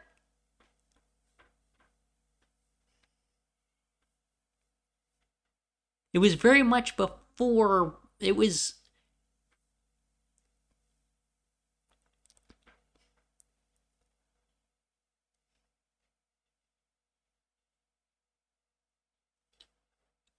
Yeah, I want to say it was like the very beginning of the 20th century. Seems that the real reason that he's listed here, in line with the rest of the article, might be some subtle manipulation. He's quoted very selectively to imply that he agrees with the pro-genocide camp's version of events, and that his only disagreement is on the semantics, an attempt to lend validity to the pro-genocide narrative by implying that even someone who thinks it's not a genocide nonetheless agrees with everything except the label. It states, Suni contrasts the intentions and motivation for the Holodomor and other Soviet mass killings with those of the Armenian genocide. He states that, although on moral grounds one form of mass killing is as reprehensible as another, for social scientists and historians, there is utility in restricting the term genocide to what might more accurately be described as ethnocide, that is, the deliberate attempt to eliminate a designated group. His definition of genocide involves both the physical and cultural extermination of a people. However, this passage is spliced together from a bunch of different quotes from one of Suni's books, where he only actually made a fleeting mention of the Holodomor, and it tries to make it look like he was actually making a more specific claim on the matter. In reality, he was not specifically referring to the Holodomor. Rather, he listed it among a bunch of different events, and then later suggested that perhaps some events called genocides would be better called ethnocides, without referring specifically to the Holodomor. Yet the quotes are arranged in a way that makes it look like he was. This is made clearer in a book review that Suni wrote, where he agreed that the Holodomor was not actually an ethnocide, nor a genocide. So contrary to how Wikipedia makes it seem, he doesn't actually apply either label to the Holodomor. The next quote in the wiki makes his actual position more clear, though it's still very editorialized. In the full version, he says, Stalin's intentions and actions during the Ukrainian famine, no matter what sensationalist claims are made by nationalists and anti-communists, were not the extermination of the Ukrainian people, but were related perversely to the collectivization campaign, the destruction of any form of resistance to the dictates of the ruling party, and the absurdly high targets for requisitioning grain. Incompetence and callousness were as much culprits as fear of potential resistance, anger at the failure to deliver grain, and deep-seated hostility toward peasants and nationalists, like the 19th century Irish famine, the Bengal famine of 1943, and the Chinese famine of 1958 to 1961. In Ukraine, the government was culpable in the deaths of millions. It is understandable that such horrific occurrences should be thought of as genocidal in both scope and intention, given that the foreseeable consequences of state policy resulted in mass death. But since they were not directed at the extermination of a different ethnic, religious, or cultural group, a different set of explanations is required.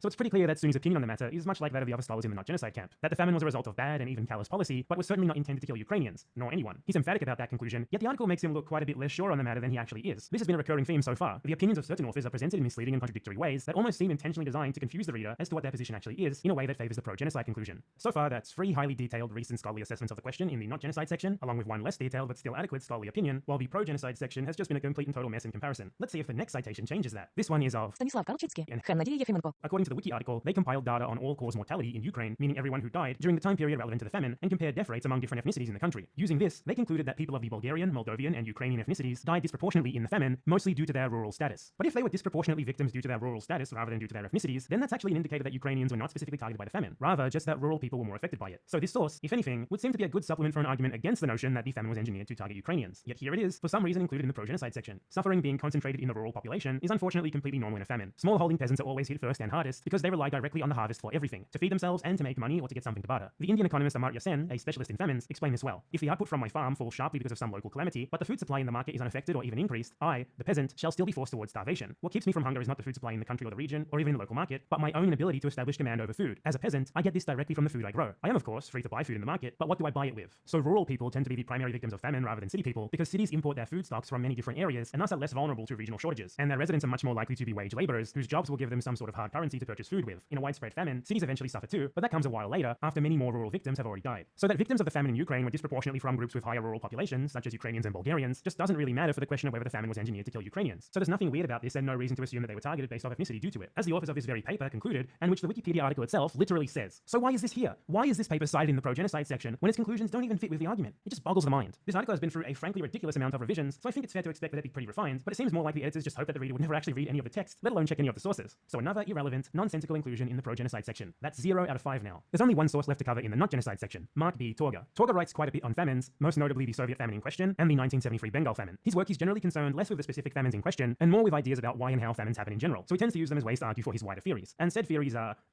interesting. In 1991, a couple of years after the Soviet archives were opened, Torga looked at the new evidence and was one of the first researchers who used it to refute conquest and made his idea that there was an adequate harvest during the famine and the Soviet government had withheld it intentionally to kill Ukrainians. Rather, he argued that there was actually a shortfall, like Wheatcroft and Davies did later on. On this basis, he said that the famine could not have been an intentional act of genocide. Nonetheless, he still blamed the Soviet government for it, concluding that it was caused by the failure of their forced collectivization of farming. So, basically the same stance of the other scholars we've gone over, who've also argued that it wasn't a genocide. However, 10 years later, Torga wrote a new, longer paper on the same famine, where he pretty significantly changed this argument. He still concluded it wasn't a genocide, but now he explained this by arguing that the famine was mostly caused by environmental factors outside of anyone's control, and that this explains the grain shortfall better than the explanations of other authors, such as Wheatcroft and Davies, who argued that the shortfall was more of a failure of government policy. So for Torga, the government bears comparatively little responsibility for the famine. They still did things wrong, but overall, the real overwhelming tipping point was Mother Nature, not Stalin and his government's actions. To understand why Torga shifted to this conclusion, we need to understand the direction of his wider body of work that deals with famines. The most popular view among famine researchers is that all famines are man-made, at least notwithstanding incredible exceptions, like if an asteroid hit the Earth or something, I guess. This doesn't mean they're literally intentionally created. It doesn't mean they can't be exacerbated by environmental factors. Rather, it means that there is or should always be enough food, either in a region,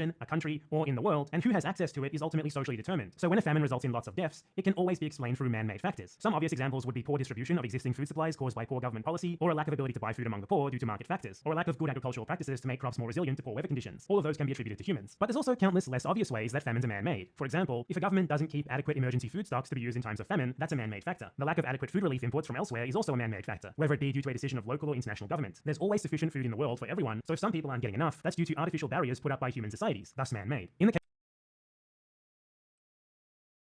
Reasonable arguments. Also incredibly depressing.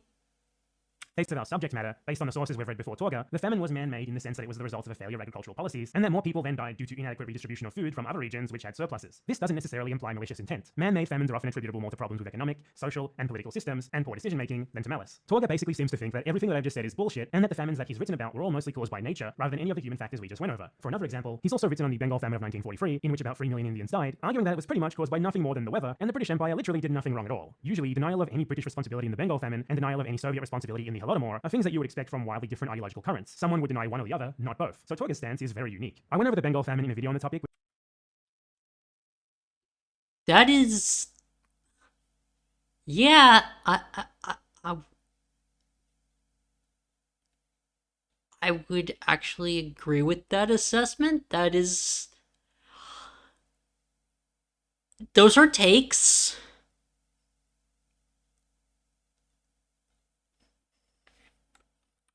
Not sure I agree.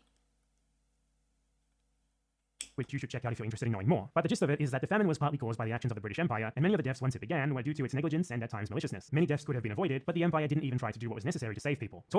To be clear, the idea that the Bengal famine and the Soviet famine had nothing to do with human policy and were purely the result of weather and environmental factors seems extremely sus. That's what I find hard to believe.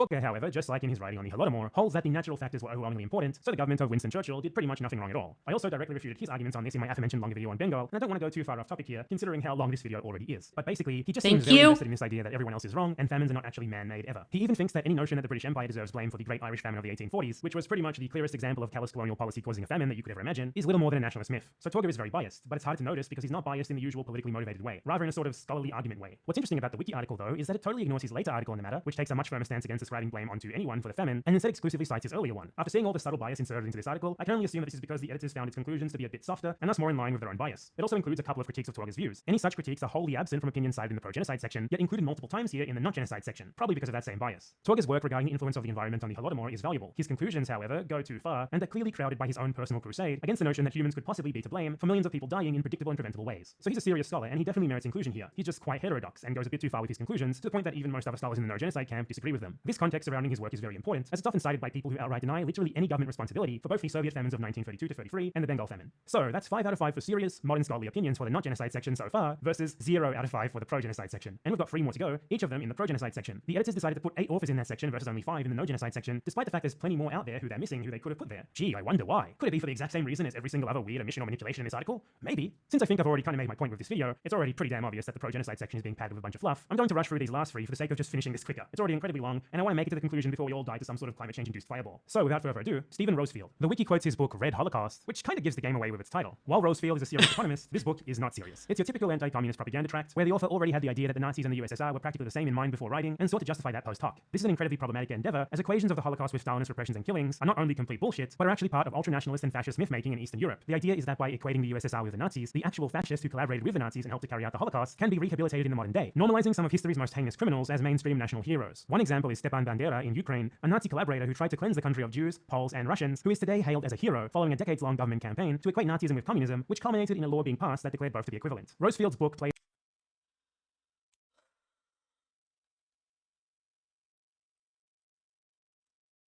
The heroism of Stepan Bandera is incredibly controversial in Ukraine.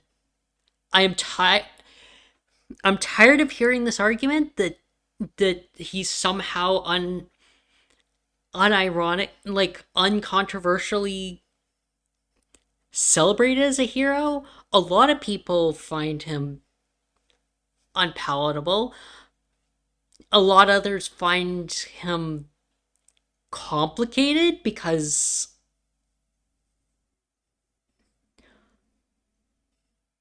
Russia has been putting Ukraine through shit for a long time.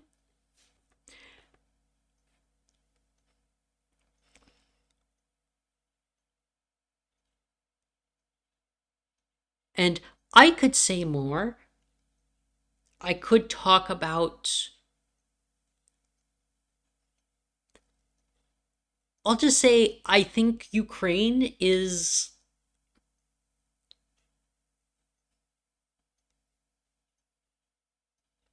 I think the war right now is minting new Ukrainian heroes, but I also think that are going to be more celebrated than Stepan Bandera. But that's also not relevant to the topic.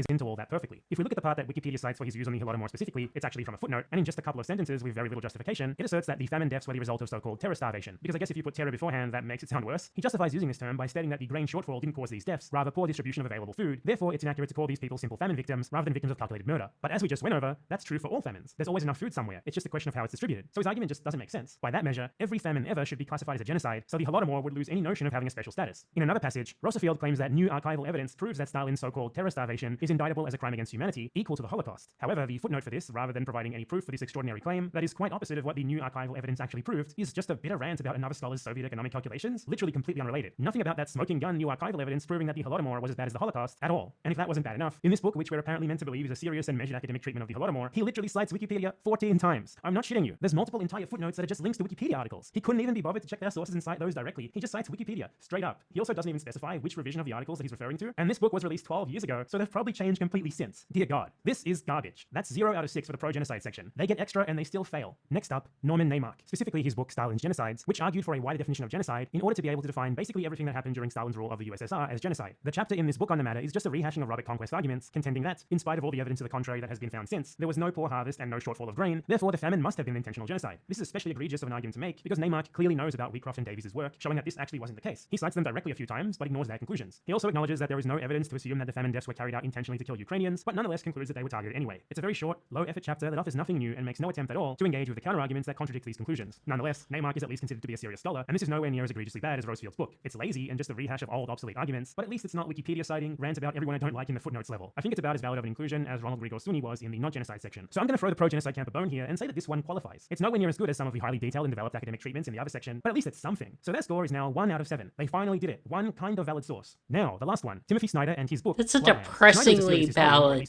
source. But this book is very questionable for similar reasons to Roosevelt's Red Holocaust. It stretches the truth quite a bit because the author really wanted to draw an equivalence between the Nazis and the USSR, thus playing into the ultranationalist double genocide theory. One reviewer explained quite well how Snyder's book enables this. The obsession with finding some excuse for massive local participation in the Holocaust is very much alive today among the elite classes of politicians, academics, especially historians, and media people throughout Eastern Europe. The free Baltic states in the late 1990s set up state-sponsored commissions to study Nazi and Soviet crimes, but not in an open and democratic spirit. This was a project of ultranationalist revisionism with an active political agenda that meant much more to the politicians than this or that historical volume produced for minute readerships. The political agenda was, in short, to rewrite the history of the Second World War and the Holocaust by state diktat into a model of double genocide. Holocaust denial was, in fact, never an option in a region with hundreds of mass graves. Instead, a new and more worrying Holocaust obfuscation movement took off with a lot of government support in the region. It tries to reduce all evil to equal evil, in effect to confuse the issue, in order to write the inconvenient genocide that is the Holocaust out of history as a distinct category. This is not a local Baltic issue at all. It is part of a new far-right move, sweeping the new accession states in the eastern regions of the European Union. So this book is very much a polemic rather than a work of historical scholarship, meant to contribute original research to an ongoing consensus. Snyder has nothing new to say, rather he just cites the work of others whose research is convenient for him, while ignoring the inconvenient research. His argument for the Holodomor being intentionally designed to kill Ukrainians is just yet another rehashing of Robert Conquest's old, obsolete conclusions that the man himself renounced almost 2 decades ago. Snyder cites many of the authors who argue that the famine wasn't intentional, yet nonetheless, like Naimark, just ignores their conclusions. He cites the parts that he finds convenient, then argues the opposite of them without actually dealing with their competing arguments, because he just really seems to want to compare the USSR to the Nazis and make it look like no possible counter-arguments to this even exist. Nonetheless, Snyder is still a serious historian, in spite of his recent incredibly embarrassing turn to writing books for a popular audience, such as bangers about how Donald Trump was a secret Russian agent, and also literally some sort of hybrid between Stalin and Hitler, like Hitler-Stalin or something. Anyways.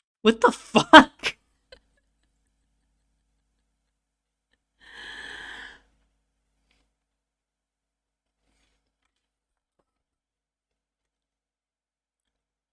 Okay, that's a good one. Those are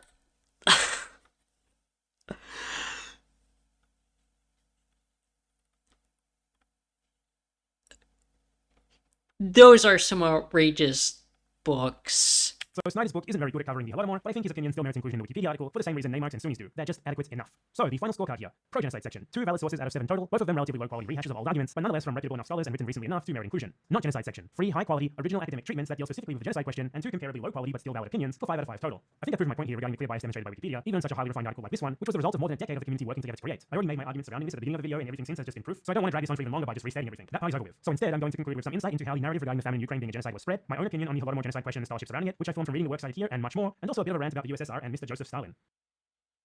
The Holodomor is truthfully much more of a political issue than a historical one. After such a massive disaster, it was at least inevitable that some of the victims would come to believe that the famine had been intentional. Though this says nothing about whether the famine was actually intentional or not, the mere fact that such an idea exists is hardly inorganic. But the way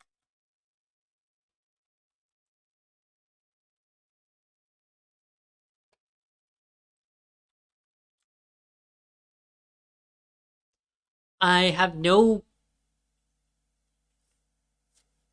contention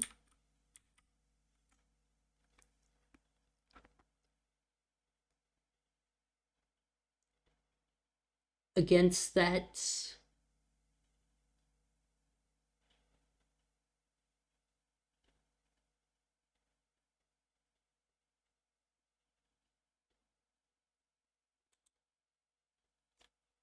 Everything. That part is over with. So instead, I'm going to conclude with some insight into how the narrative regarding the famine in Ukraine being a genocide was spread, my own opinion I'm on going the to go Holodomor back genocide question and and the scholarships surrounding catch it, that which I formed from again. reading the works cited here, and much more, and also a bit of a rant about the USSR and Mr. Joseph Stalin.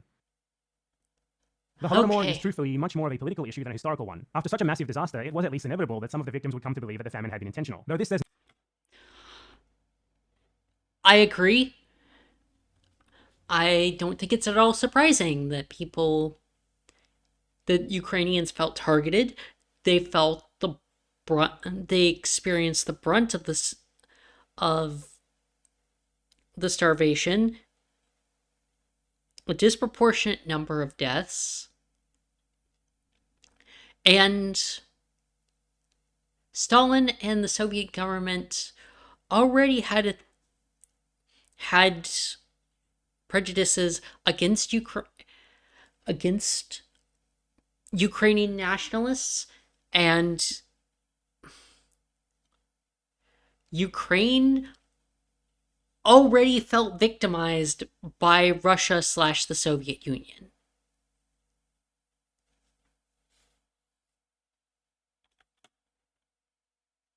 Thus, the events of the famine fed into an already existing bias and worldview.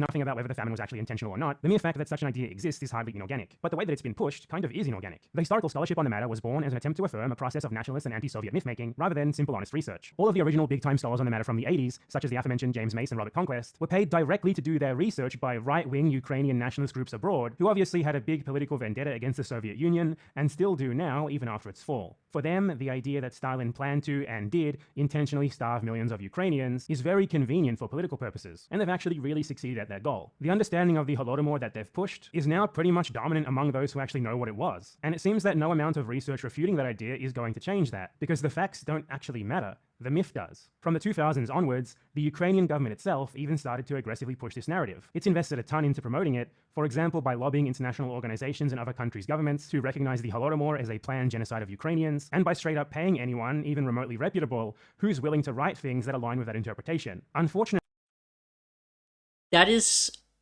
incredibly unfortunate. And I think what's really sad is the commitment to calling it a genocide against all the currently existing evidence makes it much easier for bad actors to dismiss the very real crimes and the very real harm that happened during the Holodomor.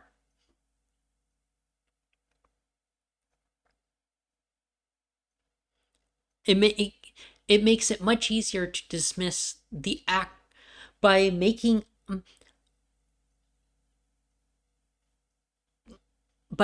up an evil.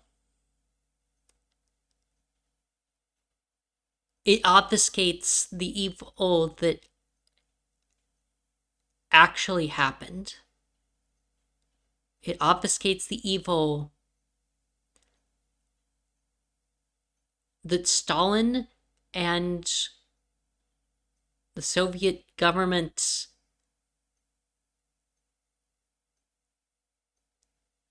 did to the population of the Soviet Union, and especially to the population of the Ukrainian SSR. this has all been part of a wider and highly successful campaign in Ukraine to spread the aforementioned double genocide view of history, and thus legitimize the ultranationalist and fascist groups who trace their lineage to Nazi collaborators and Holocaust perpetrators, and who thus primarily define themselves in opposition to the USSR and today's Russia, because they imagine the two as one, as, well, Asiatic hordes, which of course through some very adept mental gymnastics they themselves not a part of, despite also being Slavs.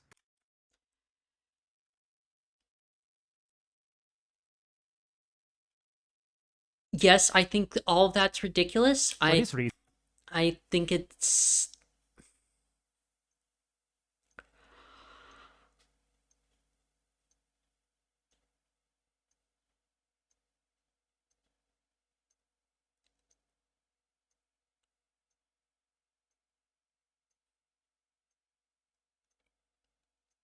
that's unfortunate.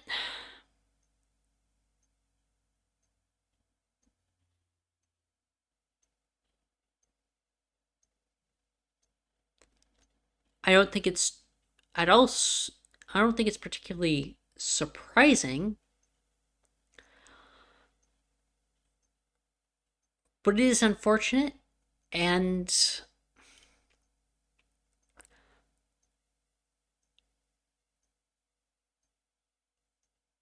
I'm gonna throw something out here.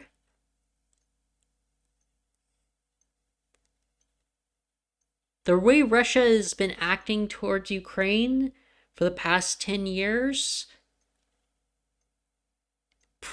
isn't helping.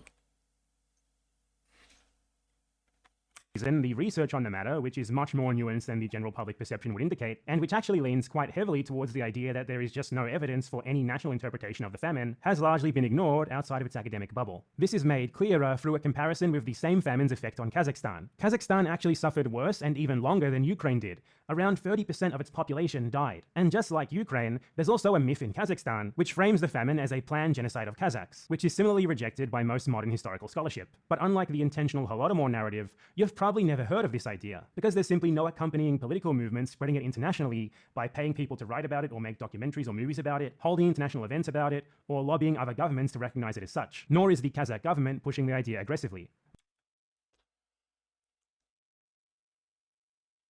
That is fair. Although I also have Ukrainian ancestry, so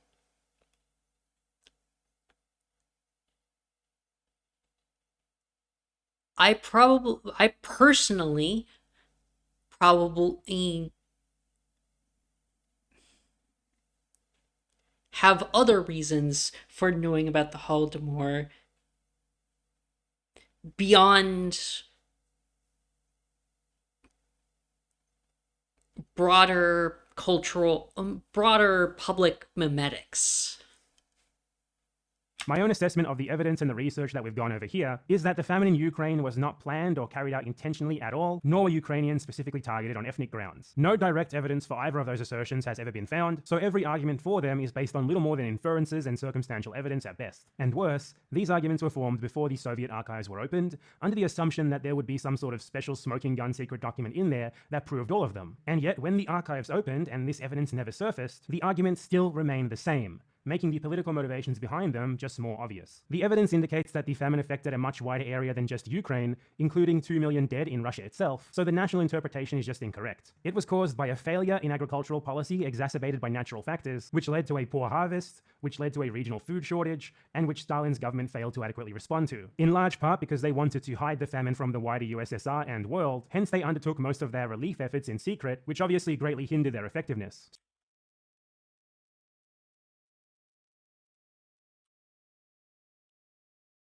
So they certainly deserve a lot of the blame, but they didn't kill anyone intentionally. The famine was undesired. This means that the famine clearly doesn't meet the common definition of I don't think they did. I don't think.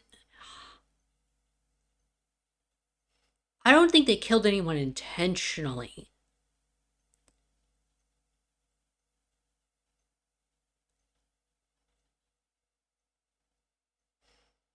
I think they allowed people to die. Don't give a fuckily.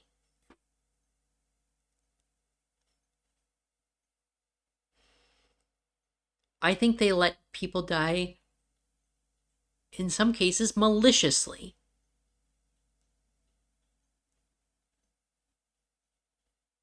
I think it was in a lot of cases, malicious neglect or something close to it.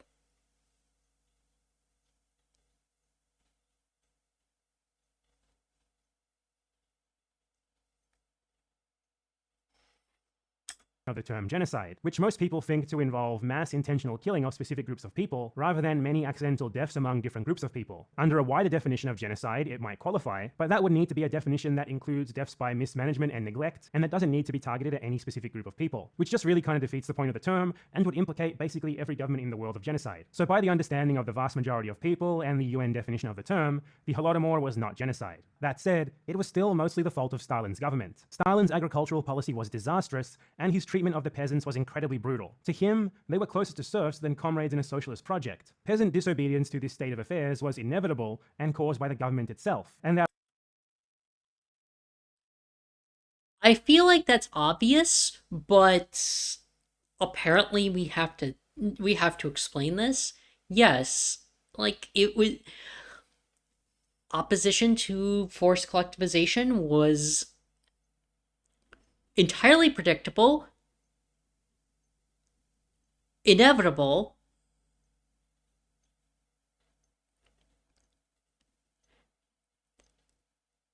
and should surprise no one, including it shouldn't have surprised party leadership if they were even remotely competent.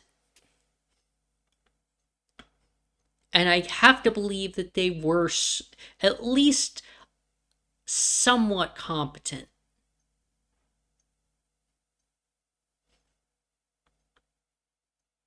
Our reaction to that, rather than listening to peasant grievances and changing course, was to brand any dissenter as a kulak, a saboteur, a class enemy. Their narrative was quite literally that the peasants were basically intentionally starving themselves to death to get back at the government, which is obviously just absurd. Some Stalinists today still cling to the same excuse for the famine, framing it not just as an important factor, but the most important factor, but there is quite literally not one single serious historian who would agree with that. It's complete nonsense. Even if the famine was not a genocide, it was still a massive failure of policy, and the government reacted with more concern for its self-image than for the people who were dying en masse. This is not at all something unique to Stalin or the USSR. Governments in general love to cover up and downplay events that are inconvenient for them, but it happened nonetheless, and it's impossible for such a massive human disaster not to be attributable to the authorities who oversaw it, and especially not the ultimate authority, in this case Stalin. The fact of the matter is that Stalin heavily deviated from principles formed by Lenin and earlier Bolsheviks regarding the autonomy of peasants and of nationalities, with disastrous effect demonstrated by this famine along with many other things, such as Lysenkoism, the deportation of the Crimean Tatars, and the reversal of Lenin's cultural and language policies, which were designed to foster each Soviet republic's unique identity. Compared to other Soviet leaders, Stalin was uniquely brutal in ways which were not just completely unnecessary for the economic and social development of the USSR, but also just actively detrimental to it. So under no circumstance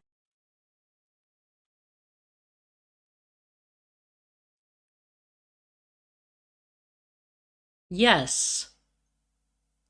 can his crimes be justified as simply being for the greater good? Stalin was also just not really anything exceptional in global terms either. His crimes, while real, are very heavily exaggerated. In reality, they were similar to what many Western capitalist leaders have done. The vast majority of those who hyper-focus on Stalin and the USSR have never reckoned with the similar, and honestly mostly worse, crimes of their own countries or of those they support, or even outright deny them. That Stalin is singled out as being uniquely bad is just a propaganda artifact. The sad reality is that he was engaging in the same nation-building practices that other European countries had perfected beforehand, involving widespread political and ethnic repression. But that's exactly why he sucked. The USSR was meant to be better than that. It was meant to offer and represent something that was different to the oppression that had characterized the past. That Stalin's government went and did much of the same anyway is just sad. Some people on the left have problems reconciling this and overcompensate by denying Stalin's crimes or even justifying them. But you don't need to, because they had nothing to do with the economic and political systems of the USSR, and everything to do with he and his government's paranoid attempts to maintain their own power. A USSR without the purges, without the ethnic deportations, and without the terrible agricultural policy absolutely could have existed, and it would have been a much better one, because none of those things were core to its functioning. And while we're at it, it still would have beaten back the Nazis too. Note that I'm referring only to Stalin here. Other Soviet leaders also did things that I don't agree with too, but nothing even remotely on the scale and brutality and needlessness as Stalin did. Everything was significantly better for the few decades after he was gone, and some other socialist movements clearly learned from his problems and avoided them. Just look at the treatment of peasants during and after the Cuban Revolution, for example, compared to what Stalin did to them. It's really night and day. Working with them as partners in building something better versus just treating them as tools to be used as a means to an end. The USSR and the revolutions that it inspired elsewhere were certainly not perfect, nor would I personally even frame them as being achievements or anything especially amazing, but they certainly had the right goals in mind, and all that it takes is a little bit of a glance beyond the propaganda to see that these countries managed to eclipse, or still do eclipse, the living standards of people in liberal capitalist countries at similar levels of development. And what really matters to me is not making the economic numbers go up for the sake of it, it's making sure that as many people as possible live as equally well as possible. We can learn from the good while still denouncing the bad and making sure not to repeat it. The Soviet famine of 1932 to 33 was a massive failure on the part of the government. It should not have happened, and millions of the resulting deaths could have been avoided with a much more urgent, adequate, and open response. Still not the genocide that it's often taken for granted as being, though, and definitely not a famine that was planned and engineered to genocide Ukrainians. So,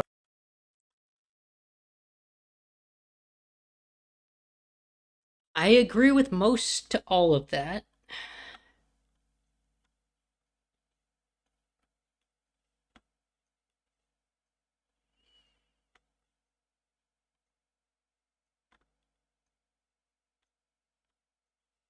we've gone in depth on just how and why Wikipedia is biased with a very thorough example. We've also gone over a big part of the academic scholarship surrounding the Holodomor and the question of whether or not it was a genocide, and I even managed to fit in a rant about Stalin and the USSR at the end.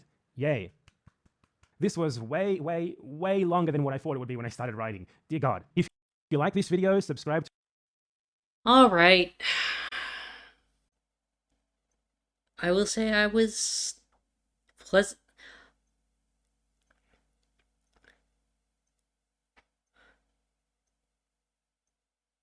I actually didn't expect to come out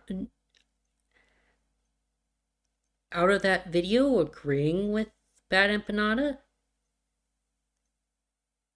I am pleasantly surprised. I want to congratulate him on doing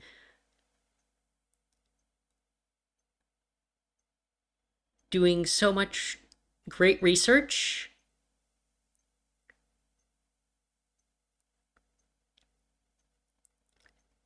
I am troubled though by the constant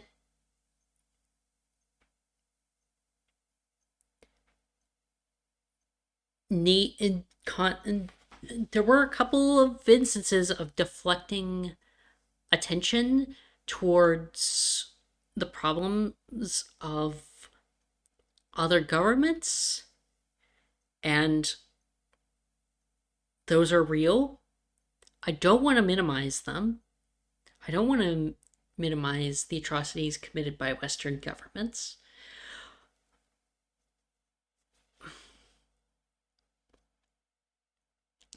But it does kind of poison the well. And it does serve as a way of dismissing criticism.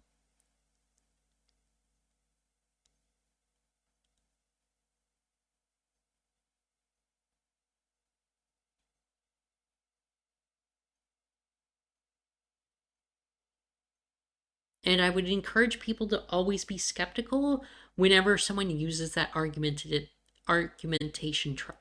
tactic.